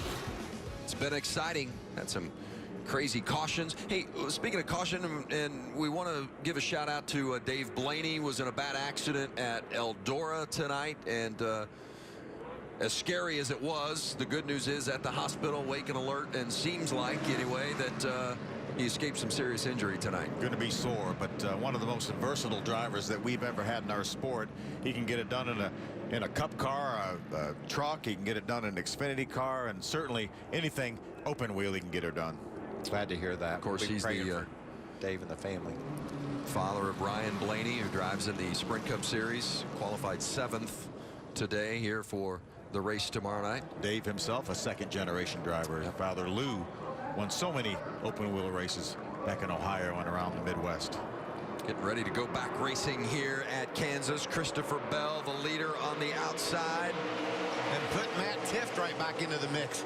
He's driven all the way up to the second spot. We saw him on pit road prior to the first caution of the night. Look at this three-wide battle. Tift strong on the bottom. Matt Crafton, the winner last year, going around the outside. Remember, Matt Crafton started all the way back in 13th. Had a great truck in practice. He's showing it right now. There's Spencer Gallagher. He spun out twice in turn 3, and he's battling for the second spot now. That's some amazing comebacks. That's the story here. Matt Crafton from 13th to the lead. And then you got Gallagher and Tift. Both look like they could be out of this baby. They're in contention. Oh, 4 wide. That's not going to work. Contact, accident. Yeah, Jordan Anderson's going to get the worst of that. Mike Bliss in that in the 71. Look at Brandon Brown. Amazing job. Johnny Sauter also getting through there. Holy cow, what a race. This reminds me of Talladega. You talked about as wide open like it is at a restrictor plate race. Michael, we have 90 laps to go in this race. Tell them, don't tell me. They're driving like it's the last lap. Mike Bliss. Bliss was 12th at the time of that contact, and wow. We had what a night. A caution on lap 2. And then the boys settled in for a little while. We ran off a 20-minute run. We got our caution clock, and then things start going crazy. See the 66 of Jordan Anderson. That's over in turn 3 and 4. That's not the incident that brought us under caution. Daniel Hemrick does a great job saving that truck after that contact from Jordan Anderson. This is not when we get down into turn number 1. I think right there, that blew Anderson's right front tire, that contact into the side of Bliss. Bliss slides right through traffic. Look at Johnny Sauter. Look at Brandon Brown. How about all 4 of those trucks that got through there? There wasn't room for 2 of them, and all 4 of them got through there. Watch Ben Kennedy in the black truck sneak through. There have been Boyer right there. Yeah. Watch this now from Clint Boyer's viewpoint. And there goes Ben Kennedy just sliding through. See what Boyer sees. Now he's got to know that isn't going to work. Well, he backed off before those trucks even made contact because he knew something wasn't looking good. And did you hear him hammer down so he could get by the spinning Bliss? That's a great job. It's amazing there wasn't more damage done. We see the repairs on the 66 of Jordan Anderson, Mike Bliss involved in that, but there could have very easily been 6 or 7 trucks involved in that. Well, we've had a couple of those that could have been big tonight and haven't been, fortunately. That's because the talent behind the wheel down there, they know they got to go for it. They got to make those passes on the restarts. And when they don't work, then they scramble to survive. Well, speaking of talent behind the wheel, how about Matt Crafton? He's won 2 of the last 3 here at Kansas, and he is your leader.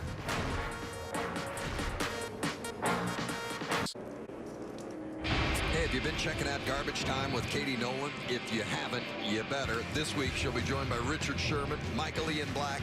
She'll give some updates on her Big Poppy bench in Central Park. Can't wait for that one. It's an all-new episode Wednesday, midnight Eastern and Pacific, only on FS1. Has that not been Emmy nominated? It has been Emmy nominated. Absolutely. It's Garbage Time with Katie Nolan. It's been described as epic, and I would describe this race as epic. We've seen so much action.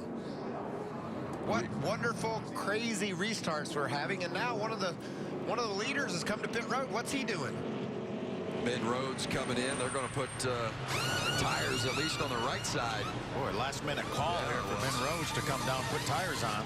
Maybe he felt something that going 4. Was a miss there. It felt like he had a vibration. Looks like he's put scuffed tires on, isn't he?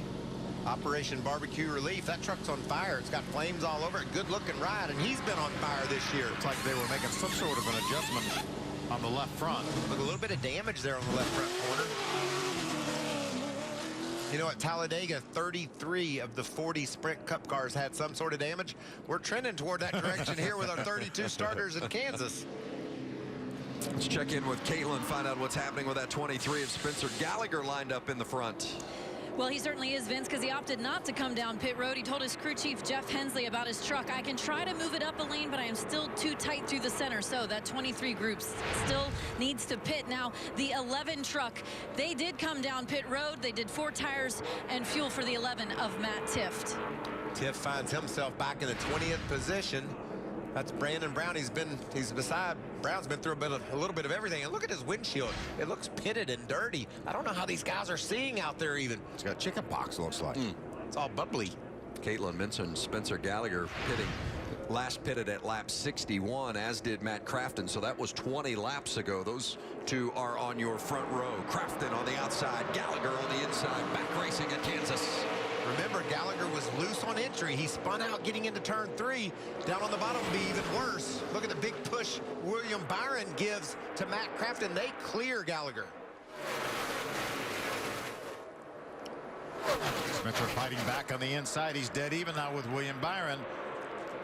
Has Cameron Haley, the 13 truck, right behind him. There's Reddick in the 29, Hemrick in the 19, teammates.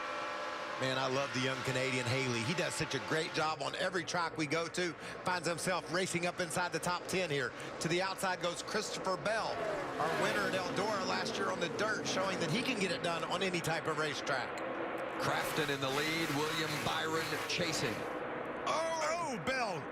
I thought he was going to get in the wall there. I think he might have scraped it, and that's that truck getting tight with all the traffic he's running in. Made him get tight off the corner and wanted to push into that outside wall. Gallagher started that restart in second there on the front row, and he slipped back a couple of spots trying to fend off Hemrick and Christopher Bell. He's in the middle of the sandwich. How much did that trip off turn 2 where he almost hit the wall affect that young man? None he just whatsoever. drove around. Yeah. Watch this exit of turn 2. I thought he was in the wall here. Let's see if he did make contact. And on the next corner, he passes 2 trucks. These are brave truckers we're watching here. Yeah, Bell's used to being up on the cushion, eh? There's a little beyond the cushion. Yeah. Here's Hemrick trying to get by the 23 of Gallagher.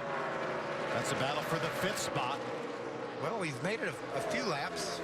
Spencer Gallagher, boy, he has persevered tonight. He had the problem in qualifying, started toward the back. He spun out here tonight in the race. Still, he's made his way back to the front. Now 5th. Look at Timothy Peters. We haven't talked much about Timothy. He drives around the outside of Daniel Hemrick. That 17 truck's going to be a player here late in the second half of this race. They're running some fast speeds right now. There's Clint Boyer. Clint's running in the 8th spot right now.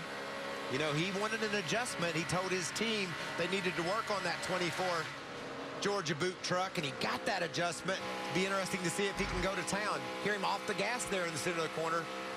Shows you just how much of a handful these trucks are. And remember qualifying earlier today, these trucks ran wide open fairly easily. Not anymore. Hey, Phil, we're halfway through this, baby. This is our second green flag stretch of over 3 laps. the first one went to the expiration of the caution clock. After that, we wrecked on every restart. Look, we made it 20 minutes once, but we're rolling now. Matt Crafton is the leader, and Hermie is following him. Well, Vince, if it's possible for a 2-time series champion and defending race winner to fly under the radar, Matt Crafton has done that tonight, and he's using his experience very wisely. Yeah, that whole little section right there was demolition derby 2. These guys are bouncing off the wall each other, and then they're done. I mean, they just spin or wreck or whatever. It's crazy. You just got to be around at the end. That's all I've been trying to do, is just not do anything too crazy. That's what I'm with you. You're racing real smart. Right now, Crafton is good on fuel till around lap 120. Caitlin? Well, Hermie, we saw that 41 truck of Ben Rhodes come down pit road rather unexpectedly. It was a little strategy from his crew chief, Kevin Bellicourt, who topped them off with fuel, gave 4 scuffed tires as well. Kevin saying, I just thought fresh tires would be good in traffic because they are getting crazy out there. And Ben said, well, that's why you're the crew chief. Yeah, Ben says, you just make those calls and I'll drive the truck. Speaking of driving the truck, William Byron is all over the back of Matt Crafton. It's got to be so rewarding for that young man to be able to chase down our 2-time series champion Crafton. And look, he's moving to the high side and really making some ground on Crafton. I think he has a faster truck right now. Just trying to work that high groove in a little bit. Maybe do something with Matt Crafton here. Are you worried about what your high school senior is doing on a Friday night? Well, Mr. and Mrs. Byron's son is running 175 miles an hour in a truck, racing NASCAR, trying to win his first ever race. This kid's been very impressive. And this is the truck that Eric Jones drove last year in this race. Jones dominated, led 151 laps. Ran out of fuel at the end and didn't get the win, but you know what that truck is capable of doing, and he's showing it here in the late stages as Ryan Truex and Ben Rhodes are side by side. Looked like Rhodes might have got a little loose under Truex, and Truex had to run up the hill. There's Matt Tift behind him. These guys racing for the 13th spot as they try to make their way back towards the front after making pit stops. Remember, Truex changed engines before the start of this race, so he went to the back of the field. He's going to lose that spot to Rhodes, and Tift is trying to take it away as well. And there's Brandon Brown. Remember, Matt Tift made an unscheduled pit stop, was able to take the waiver out and get back on the lead lap. This Brown kid's got some talent, man. He's been all over this track and almost out of this track in that case.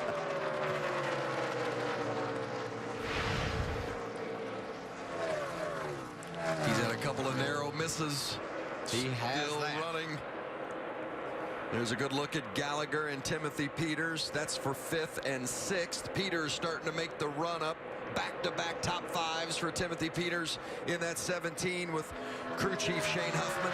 The lead on the right-hand portion of your screen, Matt Crafton in front of William Byron, and then on the left it's Peters and Gallagher. I like the way that 23 truck has calmed down a little bit. We saw him hit the wall in qualifying. We saw him spin out here earlier in the race. Right now solidly up in the top 5. Look at that momentum Peters got off the high side of turn 2. Was able to climb right on the back tailgate of Gallagher. Really impressed with the look of that 9 truck, William Byron. He is almost, you get the feeling that he's faster than Crafton in this situation. I think he is. It just shows you how smart and how much information those crew chiefs down in the garage area gather. The talk in the garage was Crafton's the favorite, but if anybody's as good as him, it could be William Byron, and that's how it's playing out here. We keep an eye on the 10-lap average, and right now the current fastest 10-lap average is Matt Crafton. William Byron's 10-lap average now is 1,000th of a second different than Matt Crafton's. And that's why they're running like that. They're the best trucks on the track. But the draft that they're putting off the back of their trucks, that could allow Tyler Reddick to close in on them. And Reddick's got Christopher Bell all over his tailgate. That's for 3rd. Michael, you mentioned the draft. How much of a draft are these trucks feeling here tonight? Well, it's such a disturbing part of the game on the restarts because the air is just so turbulent. You can't get any grip. And then when it strings out, if you've got a truck 10, 15 truck lengths ahead of you, you can pull up on them because it doesn't really disturb the truck too much in the corners, but you're able to take advantage of it on the straightaway. Look at this. Here comes Peters. He's on the inside of Gallagher. And Hemrick's trying to go with him, but Spencer's not giving up. Look at that momentum from the high side. Remember, the farther up the bank you go, the more banking you get. 17 degrees on the bottom, 20 degrees up at the top. Yeah, and I think Peters had to get out of it because of Gallagher, and that opened the door for Hemrick. Wow, Timothy Peters is putting a lot of trust in Daniel Hemrick, running that close to his side in the corner. That takes air off that inside truck, and you could see Hemrick really struggle to hang on to that truck. That's risky when you do that because you jeopardize your fate. And look who's coming. One of the fastest truck early in the race. That's Johnny Sauter, and he's bringing Clint Boyer with him. Vince, you asked, these trucks are taking advantage of the draft right now, pulling up on these others. On board with Boyer, that is Sauter up ahead of him. Sauter, Hemrick, Peters, Gallagher. That's 5th, 6th, 7th, and 8th. Boyer sits 9th. Under 70 to go at Kansas. It has been action-packed, and that is not going to change. Don't go anywhere.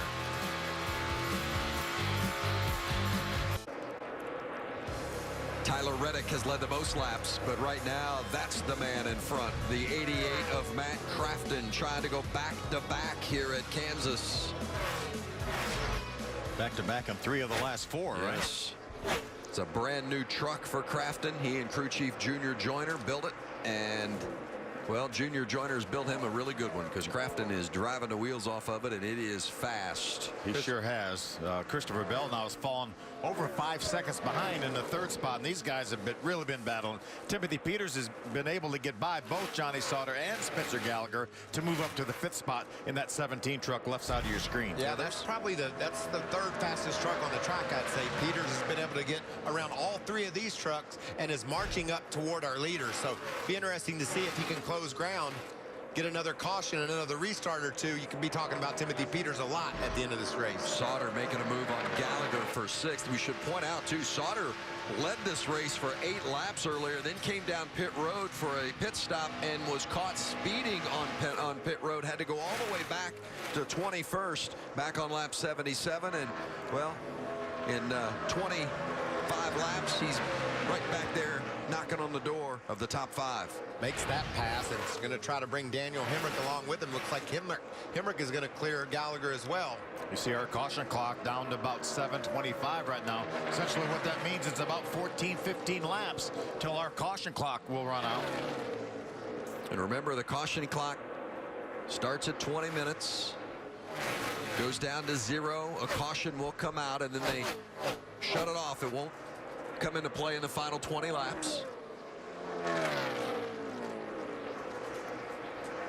There's teammates right there from GMS Motorsports. Johnny Sauter, the 21. It's Tyler Reddick from Brad Keselowski. Daniel Hemrick, the 19. We'll get it right, Phil. But he was running with the 23. There's his teammate right there, Spencer Gallagher, the blue and yellow, number 23. And yet another teammate with Clint Boyer in the 24 truck. Boyer driving that 24 this week for GMS. And there's Tyler Reddick. Reddick led 56 laps early. They decided to pit, got out of sequence a little bit, and he's trying to make his way back through. Now inside the top 5 with Timothy Peters on his tailgate. Michael, I think you were right. That 17 truck is really fast. Once he got by those 3 or 4 trucks, he just marched and caught the 29 of Reddick.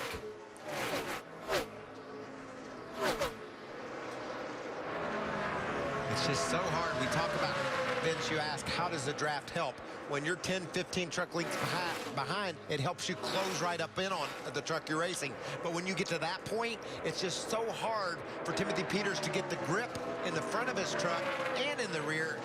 The air just isn't pushing that truck down like he needs it to, and that's why he gets stalled out, even though he caught that 29 truck of Reddick from 10 truck lengths in just a couple of laps. And apparently Timothy's truck is better on the bottom because he really hasn't used the outside line to get by those guys. He passed them all on the bottom of the racetrack. That's why our NASCAR Sprint Cup stars love their new low downforce package. They don't feel the air getting as disturbed when they get around other cars, and that's why we've seen not only great racing in the Camping World Truck Series on Friday night, but we'll see some great racing tomorrow night too. And it's all going to be on FS1. Tyler Reddick opened the season a year ago with 3 straight top 5s, but his best finish so far this year is 14th. Looking to improve that here tonight for sure, as you're on board with the 24th Clint Boyer. That's Cameron Haley on the inside. That is for 9th and 10th. Oh, Haley's so vulnerable there, but he makes that move. Great move by Cameron Haley. 19-year-old out of Calgary, Alberta, Canada, driving around Clint Boyer, guy that finished 2nd in the championship in the Sprint Cup Series just a couple of years ago. You ever wonder about the level of talent in the Truck Series? We've got some great drivers here. The caution clock under 5 minutes. What's on tap for our leader, the 88 of Matt Crafton, Hermie? Junior Joyner is the crew chief for Matt Crafton. Counting down to the caution clock. How close are you on fuel to make it to the caution clock? And what adjustments do you plan to make when you come to pit road? We're pretty good right now. We're just trying to keep the 9 at bay. We should be like a couple laps to the good of making it. And I'll talk to Matt. I don't want to free it up too much to get stuck in that traffic, you know, when we go back green. So right now we got a real good Menards Tundra. We want to like to keep it that way. That's Junior Joyner. Caitlin? Thank you. I'm joined by Shane Huffman up here on the pit box. What's the strategy in these closing laps for Timothy Peters? Well, right now our get-home lap is 1:12. So as soon as the caution clock comes out, or next caution, either one, we're going to stop and we'll be good to go from there. All right, thank you, Shane. So Timothy Peters last pitted lap 67. Matt Crafton last pitted lap 61. But how about Cameron Haley? He's been out there longer than anybody. He pitted lap 55. What's in store? That caution clock going to make it interesting when we come back. Everybody's chasing Matt Crafton starting to stretch it out just a little bit. Almost 2-second advantage over William Byron, but the caution clock is under 30 seconds, so the yellow is about to come out. Yeah, that lead is going to evaporate here. What a great battle we've had, though, with the 21 of Sauter and the 17 of Peters. They're battling for the 4th spot right there. Neither one of these guys wants to give that spot up. Johnny Sauter has been from the back to the front 2 or 3 times at this point, and the caution is going to come out, put the yellow out, the caution clock. Second time tonight. With 47 laps to go, that means we will not see the caution clock again. You can see damage from earlier accident with Jordan Anderson. He lost a tire just as the caution clock expired. Yeah, I just saw him come back from the garage area just a couple laps ago. Obviously must have had a tire rub or something. Tell you, another person that planned it out just right was Cameron Haley. He'd been out 65 laps since he last pitted. He needed this yellow. Yeah, there were 19 caution laps since then, and he really used those. He needed every one of them, I believe. He also has to make sure he can get around just for a couple more. Oh, look at that. The right front went out on Anderson, and into the outside he went. He's got some great sponsors he's worked onto his truck. Telco Connect. That's a buddy of his he raced go-karts with when he was a kid. How about that? They lay fiber now, and they sponsor him along with duty calls. He's limping home. Tough night for Jordan Anderson. It's been a tough night for several others. Parker Kligerman involved in a big accident earlier tonight, as was our pole winner, John West Townley. John Hunter Nemechek. John Hunter Nemechek and John West Townley are still out, but Kligerman are still out on track. Kligerman is not. He is done for the night after a big hit, but fortunately was okay. Well, these pit stops going to make it interesting here with 45 to go. As you said, guys, the last time that they'll need to come to pit road, at least in regards to fuel getting them to the finish. The caution clock will be turned off. Nothing but racing from here to the end. Yeah, but we've seen how much trouble we've had restarting, not because of anything other than just guys going for it. They're trying to make 4 wide passes. I bet you Clint Boyer about had a heart attack when he saw him 4 wide right in front of him here at Kansas. Ryan Truex ran out of fuel on this caution flag. You see them trying to squirt fuel into the carburetor. So pit lane is still closed because of where the 66 is positioned on track. Did not. Truex got it refired, though. He will make his way back to the racetrack. You can see all these trucks that will start to run around the apron of the racetrack. Truex back to the racetrack, but everybody will be on the apron trying to make sure they pick up every drop of fuel they can. Some guys won't be able to make it, I'm afraid. Look at there. There's Christopher Bell. He's running right down off the track. That's the flattest part of the speedway. Forward momentum up here. Jordan Anderson's truck has stalled just a little bit prior to the bend at turn 4. And all you can, bro. Coast all you can. Yeah, I think they'll probably get him going before the field gets back. That's it. You see, it won't hurt us too bad. If we run out on the track, we'll be screwed. The pickup for the fuel system is in the right rear of the cell, Phil. They do that because when you go in the corner, the centrifugal force throws the fuel to the right of the tank. So when you're going slow and on the bank, it leaks over to the left side, and the fuel system won't pick it up. So these drivers try to keep the trucks as flat as they possibly can to get every drop. And the fuel pickups are so efficient now, you don't get much warning. Back in the day, you'd get 2 or 3 laps of warning when you were running out of fuel, but not anymore. Hopefully they'll get this pit road open. Jordan Anderson is off the apron, and you can see pushing him toward. But they can't come down pit road with Jordan Anderson being pushed down by the truck. So they're going to have to go around again, and that's really going to put some squeeze on some of these trucks. You mentioned Cameron Haley. He last pitted on lap number 55. Who will decide if you come to pit road now? It would really hamper your chances of winning this race. You don't want to take these chances, but you have to take these chances. And there is Haley that you mentioned, and he's out of fuel. Down in turn 3. He won't make it back either at that speed, Phil. Boy, he needs to. Well, what a heartbreaking situation that is for Cameron Haley, running inside the top 10. And if not for where Jordan Anderson came to a stop, the pits would have been open and Haley would have made it, but just an unfortunate circumstance for Cameron Haley, and where that 66 came to a stop and they were not able to open pit road. Haley was running in the top 10s, had a really stout truck all night long. Well, he's just about to the entrance to pit road. He needs some help. That may keep pit road closed again. Yep. If he's blocking pit road, they're stalled. Another truck run out of gas. Is that the 63? Yes. Bobby Pierce. Bobby Pierce, that great run at Eldora a year ago, banging off the walls, trying to win. How about, Michael, at the beginning of the night, you talked about strategy, fuel strategy, how fuel strategy and trucks running out of fuel last year changed the outcome of this race. We knew the caution clock would change it, and it's all coming to fruition, just as you discussed. Well, and we knew that the caution clock wouldn't change the fact that you had to have fuel and you had to have good fuel mileage. It's just that type of racetrack. You're going to stretch your fuel to the last ounce because that gives you your best shot to win. Haley stretched it one lap too far. And we're still closed as of now because of the wrecker pushing Cameron Haley to his pit stall. We got to get this pit road open this time by. Well, the 63 is stopped on exit. They didn't open Bobby Pierce. Look at all the trucks now on the apron of the racetrack.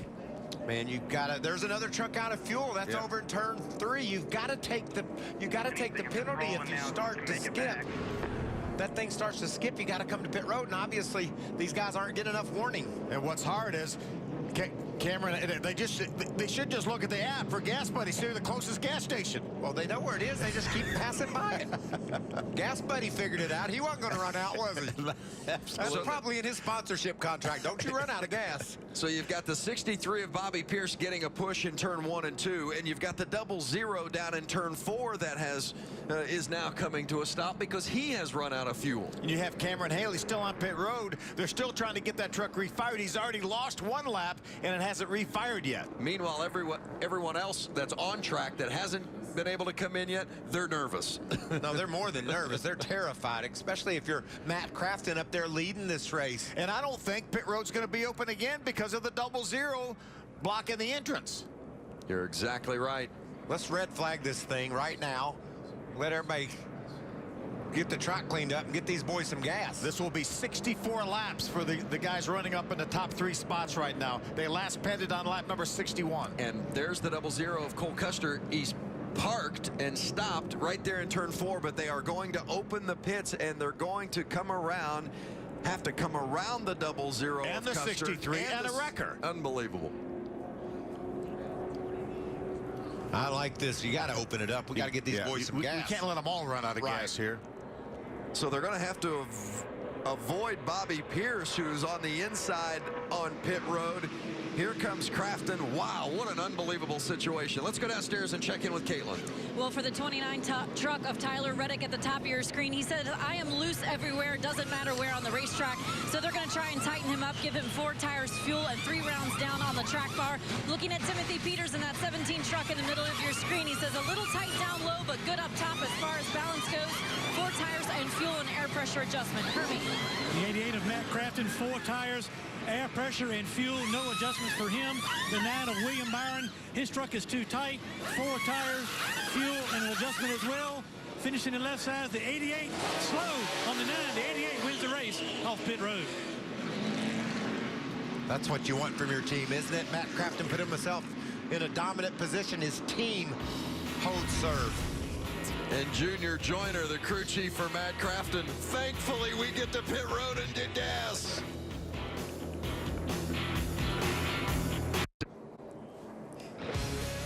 "37 laps of caution tonight. NASCAR Camping World Truck Series from Kansas Speedway. 1 to go until we go back racing. John West Townley was our pole winner, but he was involved in an early yellow, had some contact with John Hunter Nemechek, collected Parker Kligerman in the process. There's John West Townley, currently 26th. And how about Matt Crafton, who has led 50 laps tonight?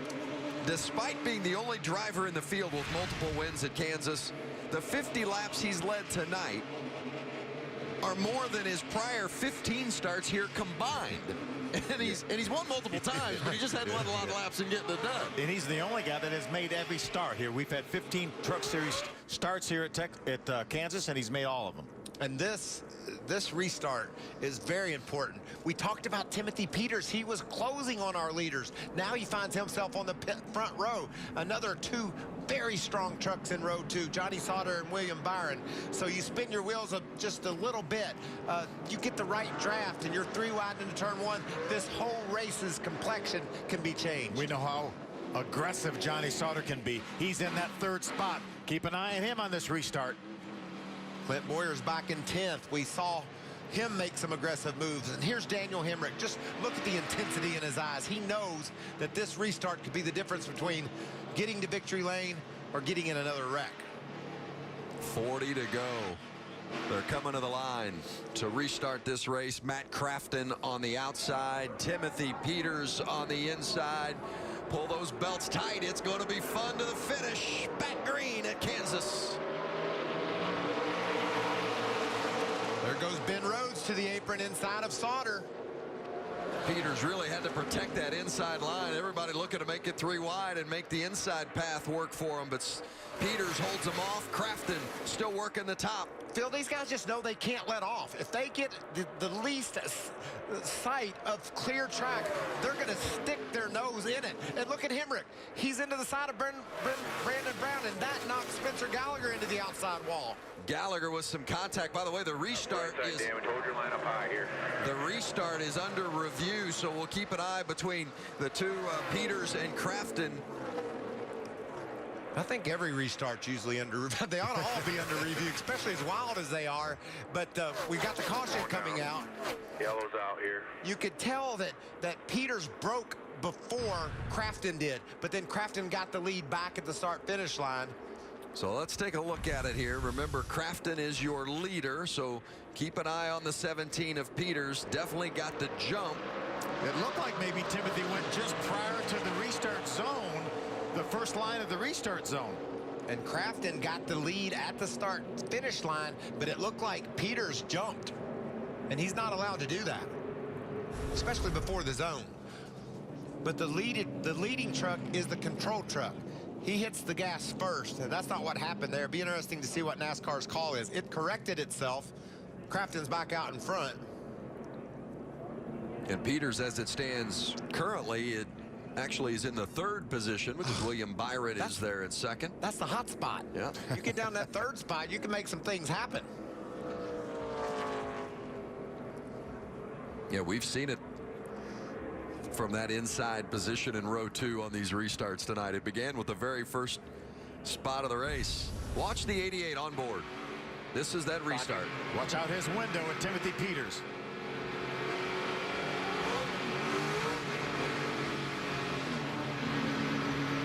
They're not quite to the box yet. That just Crafton getting his tires ready.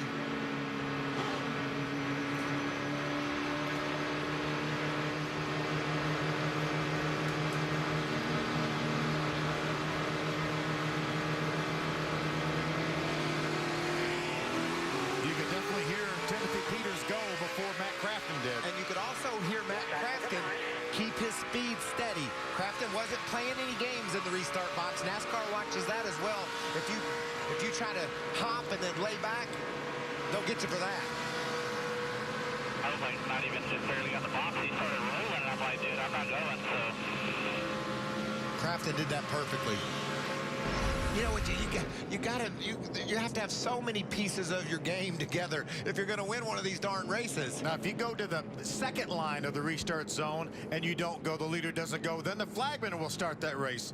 NASCAR has deemed everything was good with that restart. And I think by virtue of the fact that Timothy gave the lead back to Matt Crafton, or Matt got the lead back on his own, whatever the case may be, I think it corrected itself. And where those trucks were when the caution came out, Peters will get that 2nd spot back. William Byron will start 3rd. He's in the hot spot. Just so you know, they did review the restart. They said it was good, but only because you gave it all back, so just keep that in mind. Communication there with his crew chief, Shane Huffman. Good news for Cole Custer fans. We saw him out of gas on the apron. He just got the free pass, so he'll swing around. Custer will be back on the lead lap. He'll have a great shot to still get a good, solid finish tonight. We've seen about everything, and we expect to see more. 36 to go at Kansas.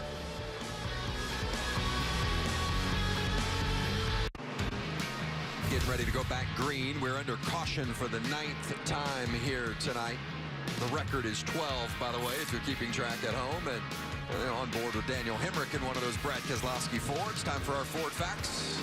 Yeah, I remember Eric Darnell dominating the race, had a big, huge margin of victory back in 2007. Carl Edwards got the victory lane. John Wood, that was his first win, I believe, wasn't it? Yes, it was. Yeah, Terry Cook also to victory lane there in 2006. And look at Hemrick just sizing up the competition on that last restart. Couldn't make a move. Restarted 11. He's still there now. They've warned Peters about his restart. They've talked to Crafton about it as well. We'll see if they can tidy it up here. This is so important. This is how this race could be won or lost. Pace truck will come off. Crafton, the leader, on the outside. Timothy Peters on the inside. Getting to the restart zone. There you see it, and there they go. Back racing at Kansas. Boy, dead even that time, wasn't it? Yeah, you got to give the advantage maybe to Peters because he's got a shorter way to run. A big draft from behind with William Byron right on his bumper. Peters to the lead. Can he make it stick? Yes. Crafton slips in second. Now Crafton trying to get the run. Peters blocks him on the outside, opens the door on the inside. Oh! For Ben Rhodes, tried it, didn't make it. I can't believe they saved those trucks, and now Peters hits Crafton. Huge save for Crafton. Look how far back Matt Crafton's going. Look at Christopher Bell sideways in the grass. Unbelievable. And William Byron is in the lead on board with Daniel Hemrick. Saw Sauter get really loose in that 21 truck. Yeah, Peters hit him as well. KBM trucks running 1-2 with William Byron and Christopher Bell. Look at Brandon Brown. Is that him there in front of Crafton sideways? Yes. Really loose underneath Ben Kennedy in the 33 truck. Now Crafton, he doesn't have time to be, he has to be aggressive to get back toward the front. He's on the inside of Kennedy. They're running in the 10th and 11th spots. Teammates running 1-2, Christopher Bell and William Byron. Bell chasing Byron. Look who's running third. Clint Boyer in that 24 truck. Remember, he was down on the apron, had Ben Rhodes' wheels off the ground, I think. But look at him go through the center of the corner. He's got that truck tuned up now, and he's heading to the front.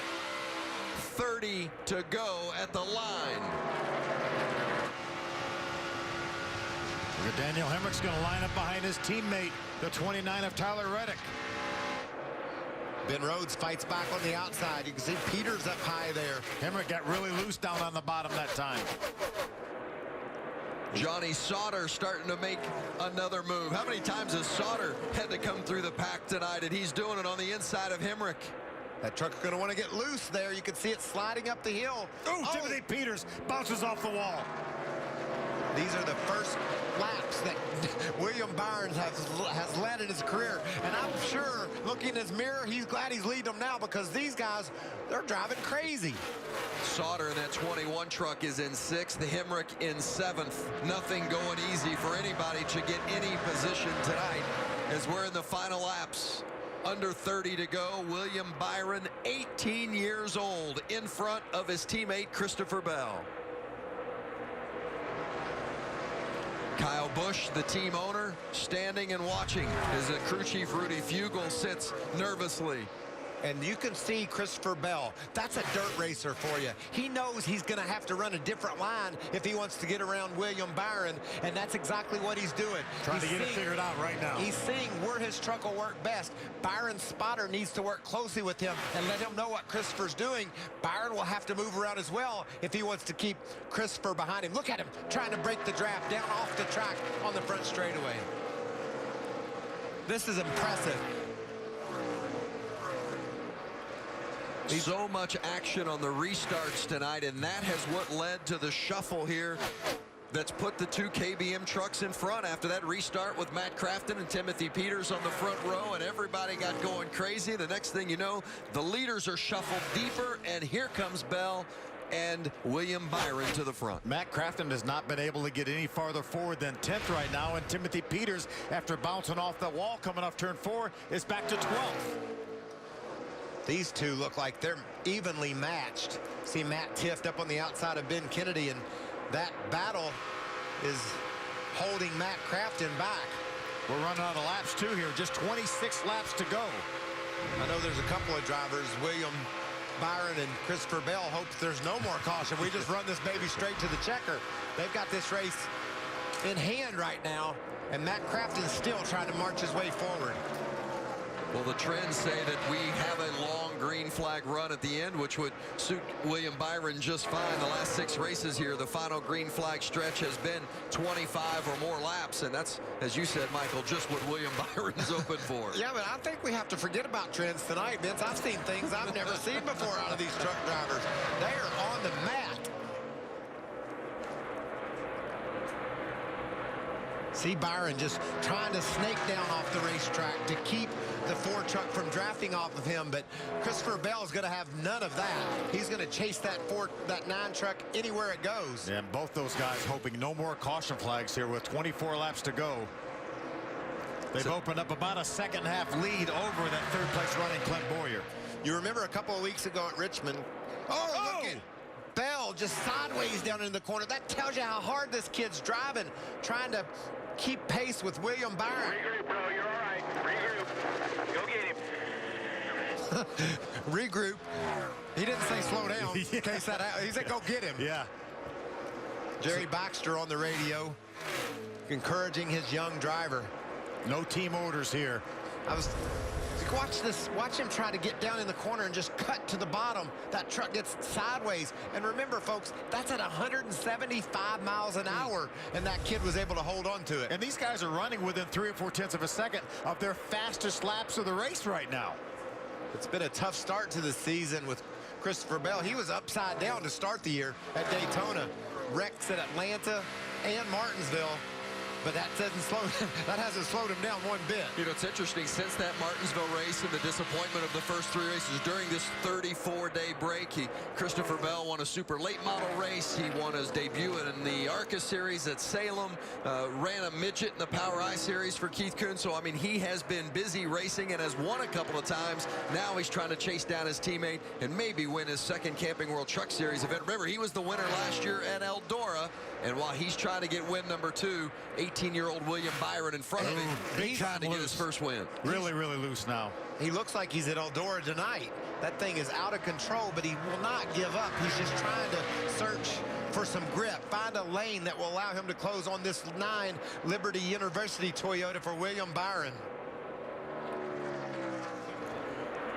Camping World 20 to go. And it's going to be an exciting 20 laps. You see Johnny Sauter battling with Ben Rhodes. That's for a top 5 spot. Right behind them, Daniel Hemrick is trying to join this battle.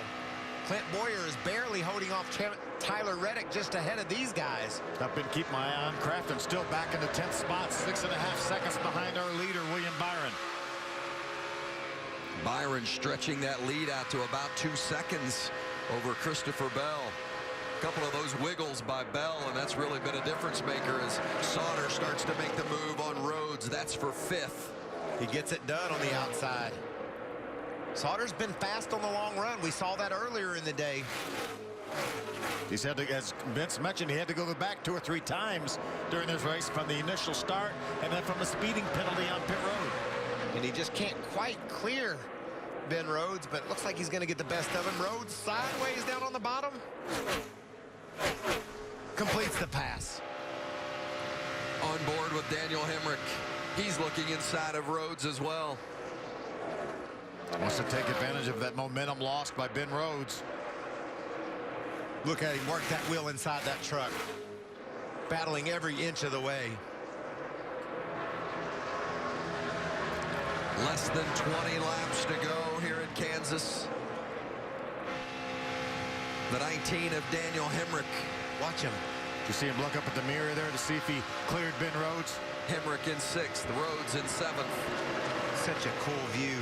Checking his mirror and then focusing on the turn. The lap truck of Timothy Hill on the outside there. This is the battle for 3rd.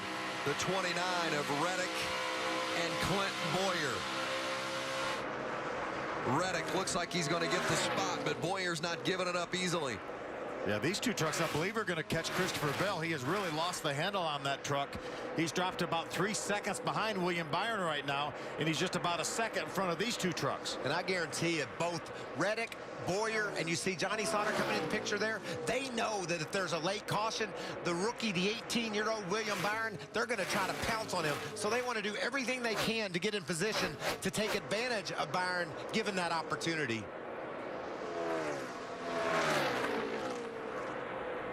Reddick led 56 laps early in this race. He's look how sideways he was. He had to make a big save there.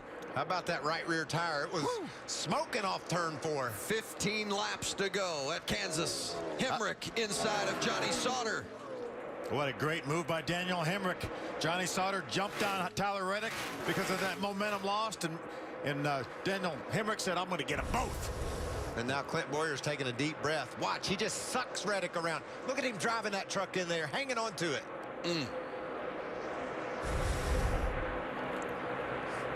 Daniel Hemrick in 4th, right behind Clint Boyer. And then it's the 29 of Reddick in 5th. Johnny Sauter lurking there in 6th. And did you think because of that slide, Reddick was done? Nah, I don't think so. He's going to gather it up and try to go right back after Boyer. Look at Hemrick on the inside of Clint. These 4 that you're seeing on the screen tonight, they have done some serious racing throughout the course of the pack, getting up to the positions that they're in, back and forth from the back to the front, and they have had to defend positions and take positions, and it's not done yet. What a great move by Hemrick to dive down in that corner so hard he was able to clear Clint Boyer before they got to the center of the corner. Boyer looks like he's fading. The truck must be tight. We haven't seen him sideways or anything, but he's losing a lot of ground. Sauter trying to battle the inside of Tyler Reddick.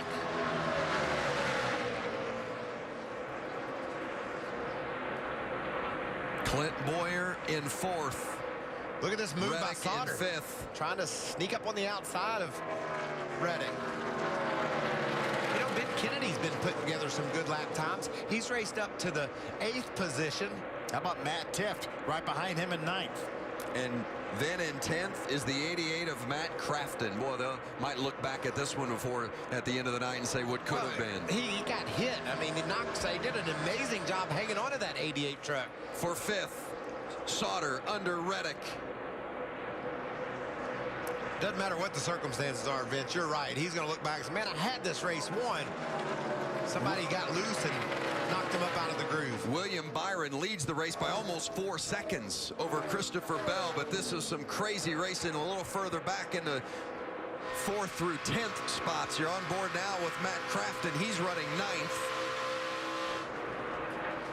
10 to go, and William Byron is stretching it out. William Byron, 18 years old, out of the Kyle Busch Motorsports stable. He is the leader by almost 4 seconds.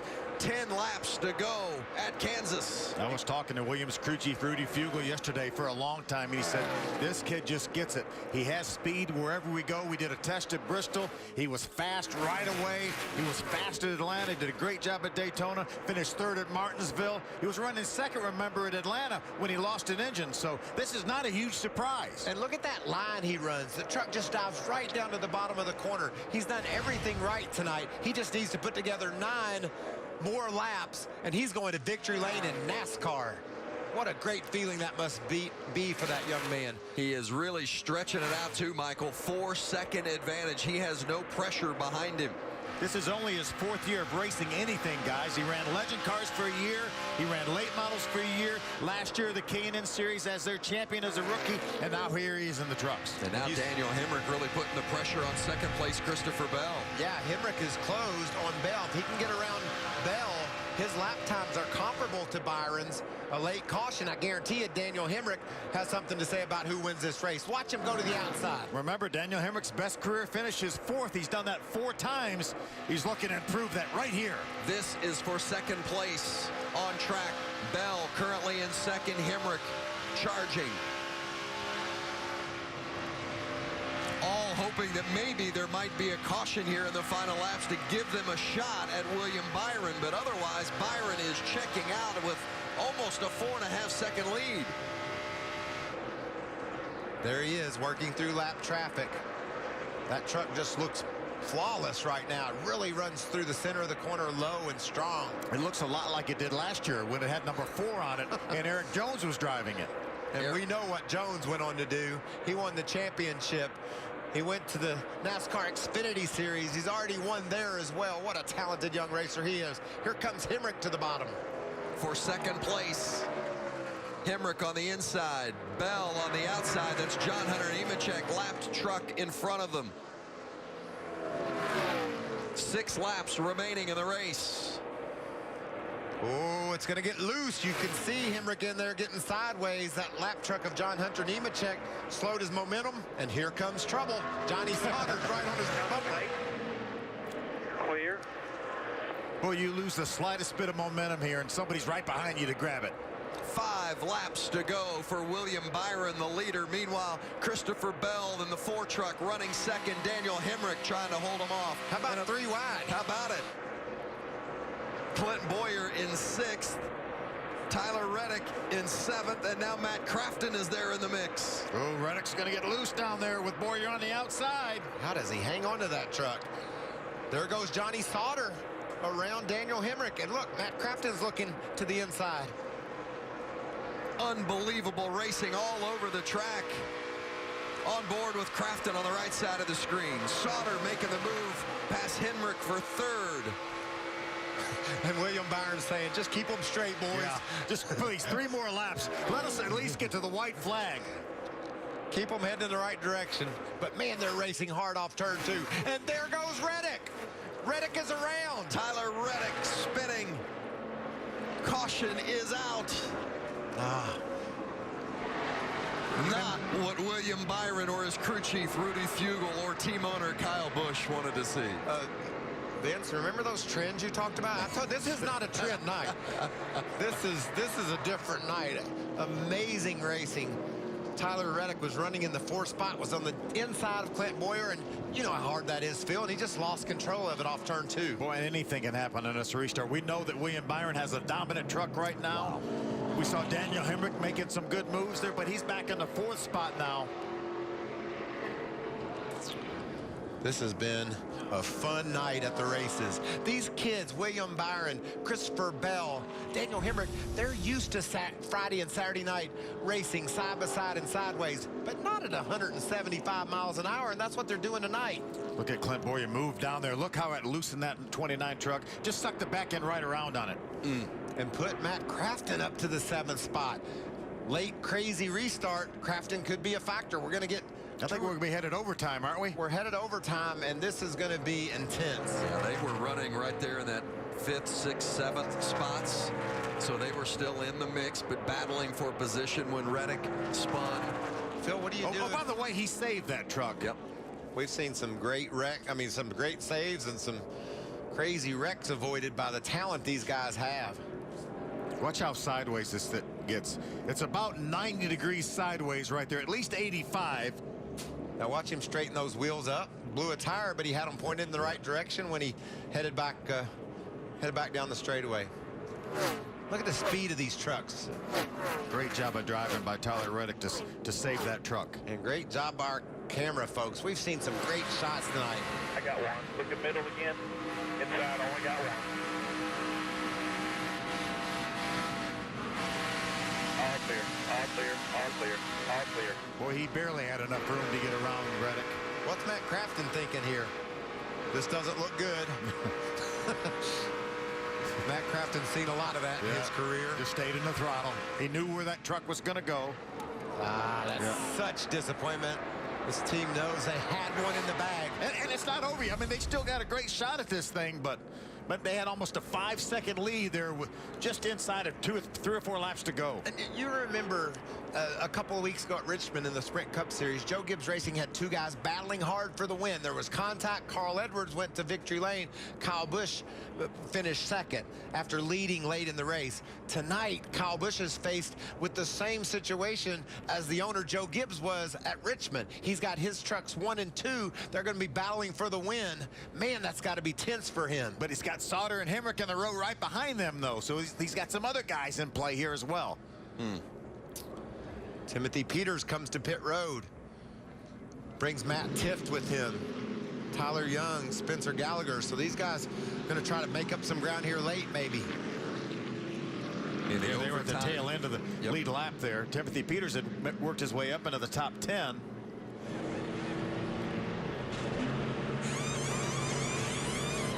Peters back-to-back top 5 finishes. Going to have some work to do. Tyler Reddick had that spin after leading so many laps tonight. Dominated really the early stages of this race, led 56 laps. But it's all going to come down to a restart and overtime. And that young man, 18-year-old William Byron, can he hold off his teammate Christopher Bell? And some hard chargers behind him are all going to be trying to steal away that first win for William Byron.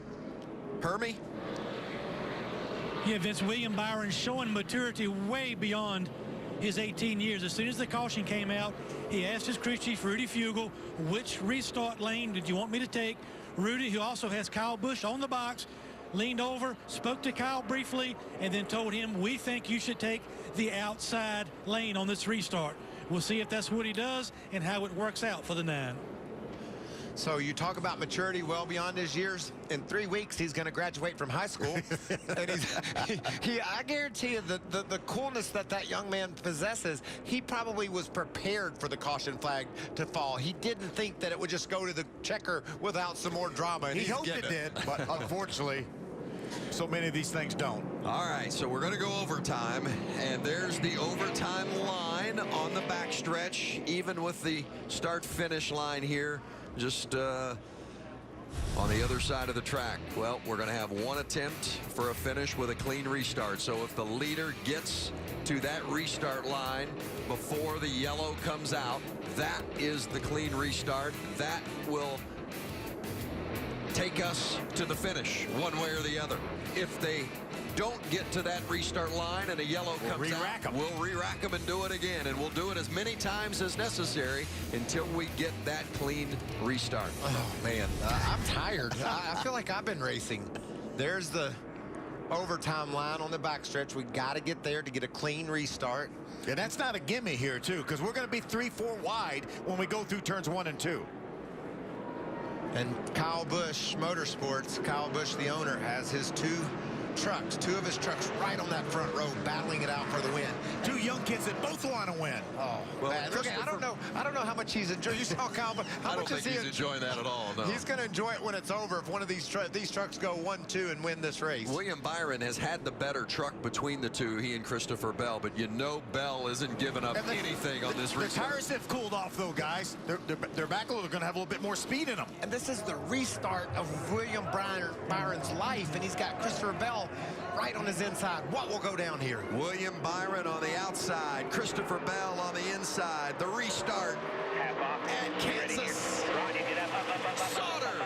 Outside. Sauter going to the bottom. Your marks up top here now. Johnny Sauter. The bottom. Top still clear. 3. Johnny Sauter to the lead. William Byron strong around the outside. Can he make a run late? We got to the line. To the restart line, the overtime line with a clean restart. Crafton trying to make a move. What about Matt Crafton? He's into the top 5. Ben Rhodes in second. The white flag waves at Kansas with Johnny Sauter in the lead. William Byron has slipped back to third, but can he make a run in the final lap? This thing isn't over. These guys are bearing down on Sauter.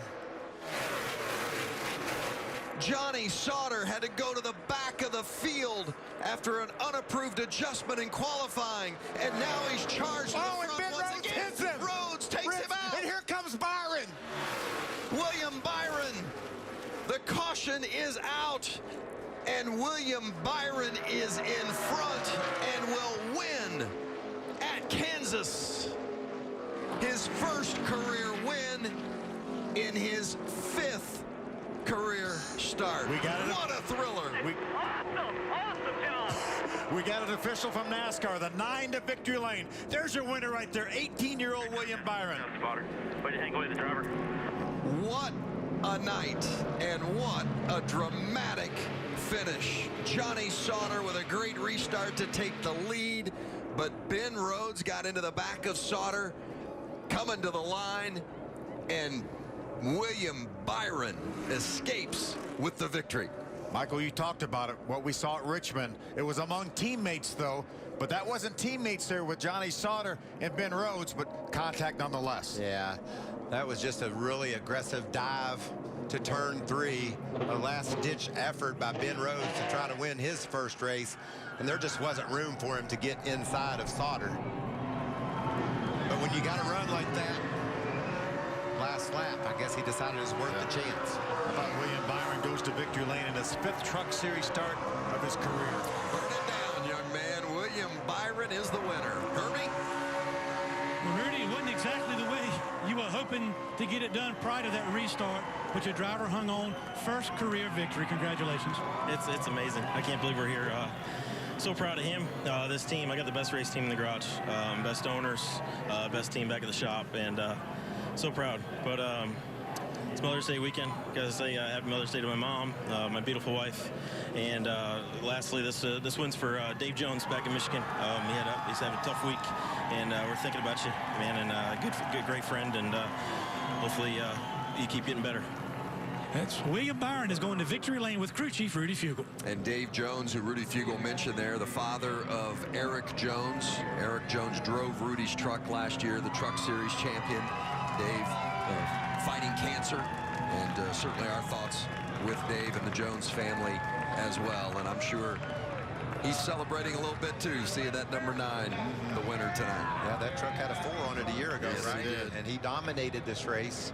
So what an amazing job by that young high school senior from Charlotte, North Carolina, 18 years old, and he's going to victory lane on a super speedway in NASCAR Camping. It's a pretty good Mother's Day present for Dana Byron, don't you think? Oh, love that. Welcome to our NASCAR Camping World Truck Series post-race show. It has been a thrilling race here tonight at Kansas. In fact, the first time a Kansas race in the Truck Series has been decided by a last lap pass, and it was a thriller tonight.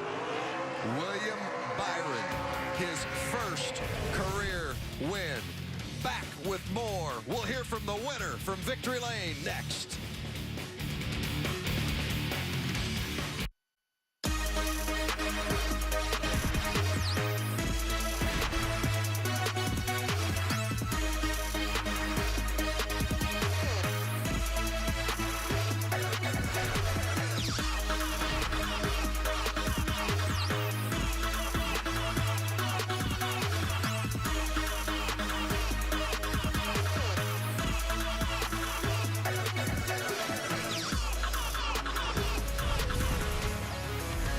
Exciting night at Kansas Speedway.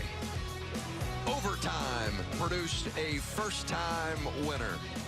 William Byron will go to victory lane, but boy, it wasn't easy getting there. Check it out. He's on the outside of the front row on this final restart with his teammate Christopher Bell inside him. But look at the 21 of Johnny Sauter go to the bottom and take the lead. Phil, we saw that all day long. The front row was a bit vulnerable. Guys got big runs, but look at William fight back. He dropped all the way outside the top 5, but he drove around the outside and watched this late desperation move by Ben Rhodes, trying to get on the inside of Sauter. But look at the move Byron makes to get down to the bottom. That was coming to the checkered, by the way. Yeah, absolutely, yeah. That was coming to the checkered.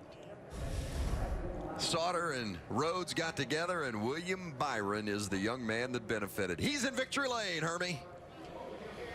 William Byron climbs out, only his 5th career start in the NASCAR Camping World Truck Series, and he goes to victory lane at Kansas Speedway.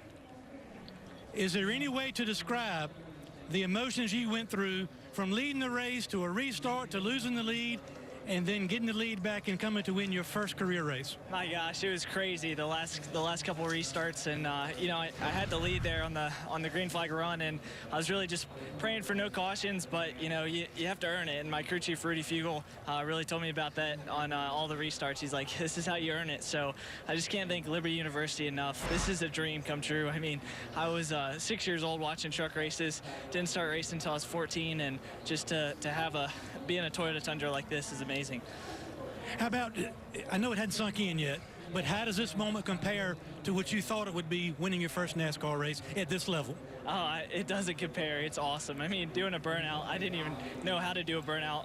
So I just kind of found the gears and you know, watched the smoke in the back, and it was just really cool. And I visualized this for a little bit, but I never thought it would come like this. So just have to thank Kyle and Samantha and all of KBM for this great series and Camping World. And Kyle, speaking of Emmys, give him a little bit of Gatorade bath here in Victory Lane, Vince. That's where. That makes it all worthwhile, doesn't it? Welcome to Victory Lane. William Byron, the winner at Kansas.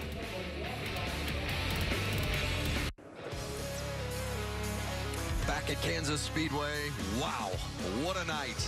A track record 19 lead changes this evening, and well, it looked like Johnny Sauter was going to win it. Didn't work out that way. He's with Caitlin. Thank you, Vince. Well, Johnny Sauter certainly had one of the strongest trucks all evening. Walk me through what happened on the final lap. I just got ran over by a bozo, I guess. I don't know. I mean, I don't know if the kid's brain dead or he can't see or what, but our Legion Travel Chevrolet was unbelievable tonight. You know, we had to start in the back. Obviously, drove to the front and had to come from the back again just because the way the pit sequence worked out. And just proud of everybody at GMS Racing, GMS Fabrication, all the guys at the shop. They build awesome trucks. Just this thing was fun to drive tonight, and it's just unfortunate that sometimes you can't race like you want to. Thank you, Johnny.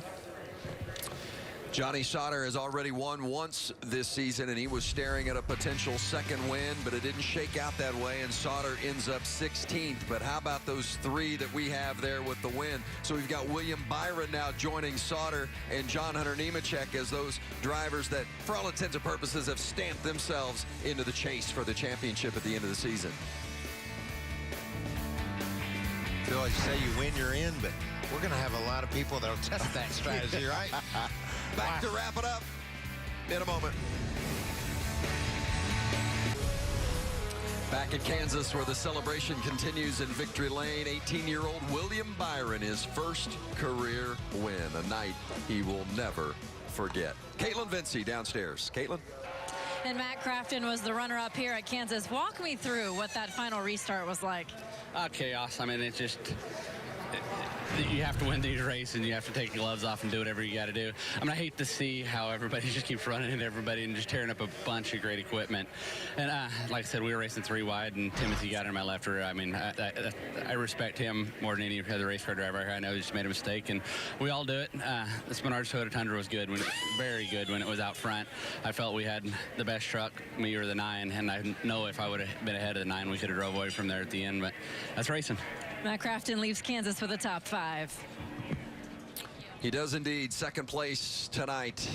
Daniel Hemrick, third. Christopher Bell, fourth. And Clint Boyer rounds out the top 5. But they all chased that young man to the finish line. William Byron, he led 34 laps tonight. And tell you what, we're going to hear a lot more from that young man before it's all said and done. Next week, we'll be at Dover. We're going to hear from him next week. It'll be fun there, too. Camping World Truck Series qualifying, the setup, and all the fun from Dover. Don't miss it on Friday. That's a monster. It'll bite you. Tyler Reddick was able to get to Victory Lane there a year ago. Kansas was a bit of a monster tonight. if Dover's a monster, what's this place? I don't know. That's as crazy as I've seen. Hey, stay tuned. Major League Baseball Whip Around with Kevin Burkhardt and J.P. Morosi is coming up next. For Michael Waltrip, Phil Parsons, Hermie Sadler, and Caitlin Vincey, I'm Vince Welch. Thanks for joining us from Kansas, where William Byron was the winner.